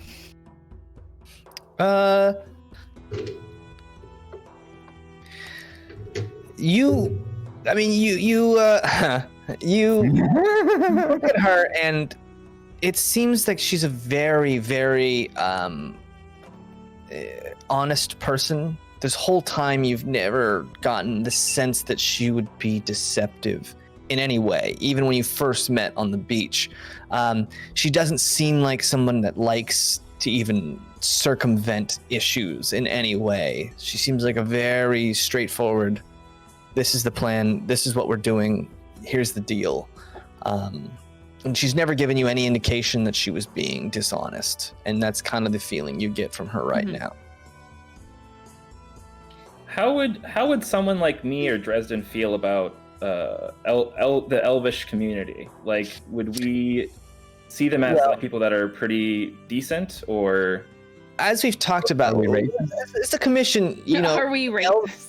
The elves stay very, very, very close to their own. They have their own little markets that you guys have never even really seen. You know that they exist because they don't really come out to buy anything from anywhere else. I mean, you've seen them out before. It's not like you've never seen an elf, but they do tend to stay very much to their own little district. Yeah, and they it's almost like they have their own little reservation of the city.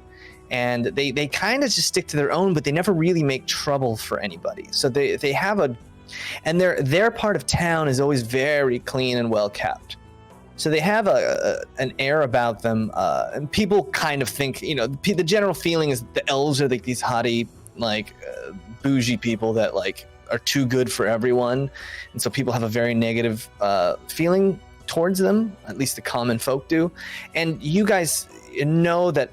Within the last 100 years, there was a great march of the commission, led by that leader of the commission up to Morgana. Only you two would really know this, and there's not much known about it. It was many years ago, before any of you were born.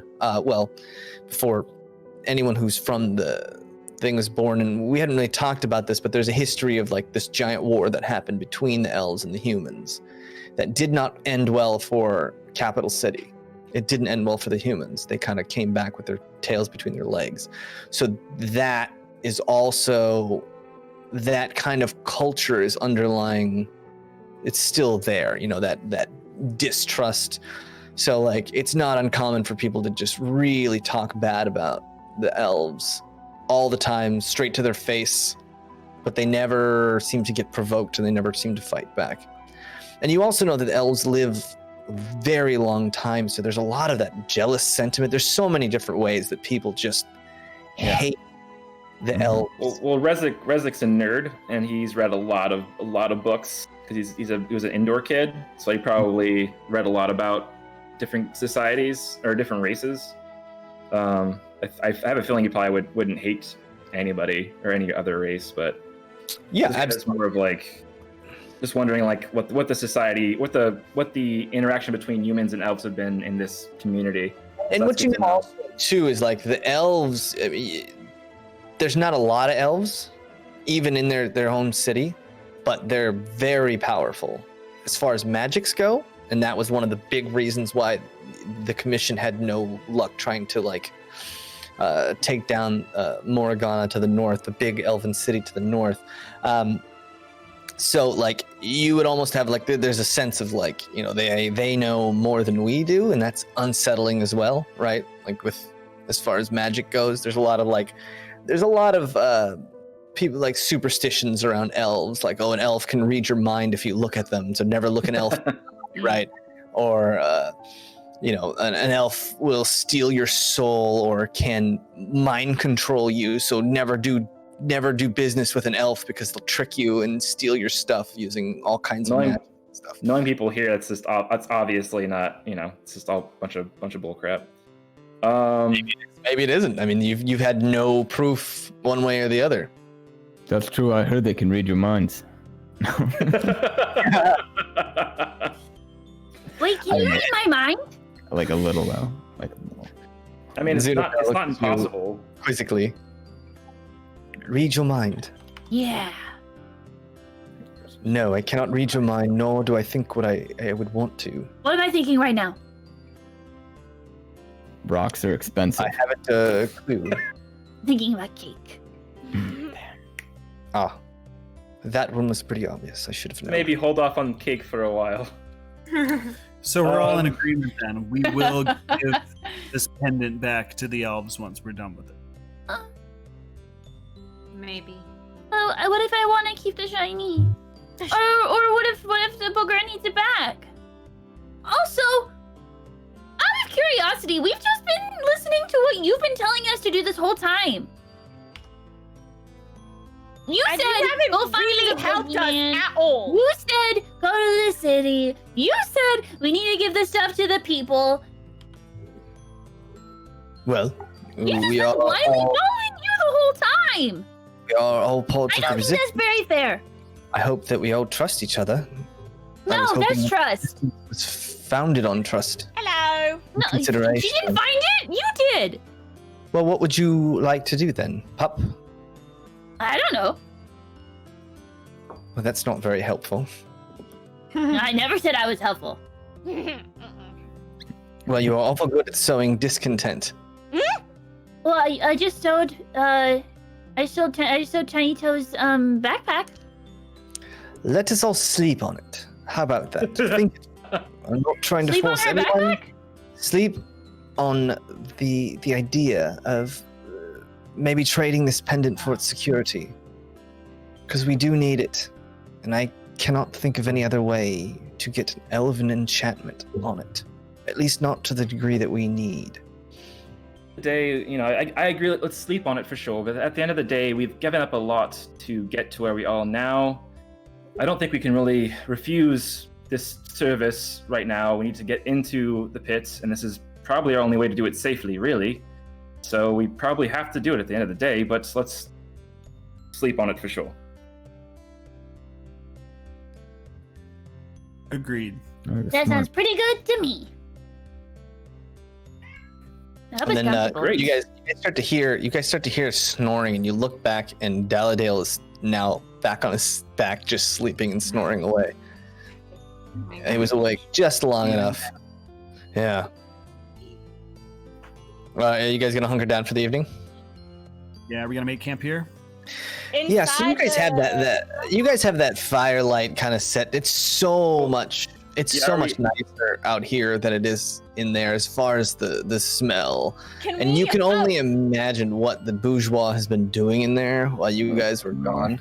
Why don't we camp out back in the circle area right outside the sewers when we was waiting for them to open the door?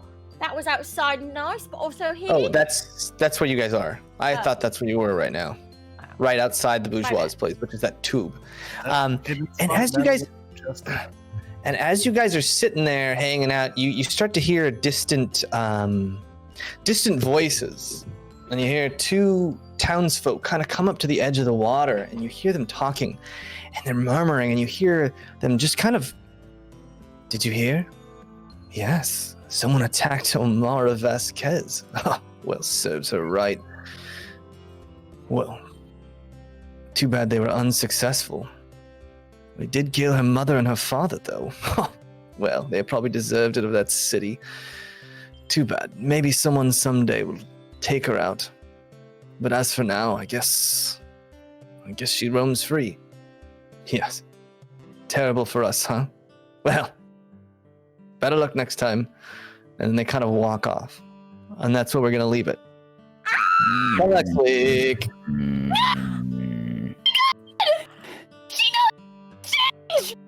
I don't know anything you just said.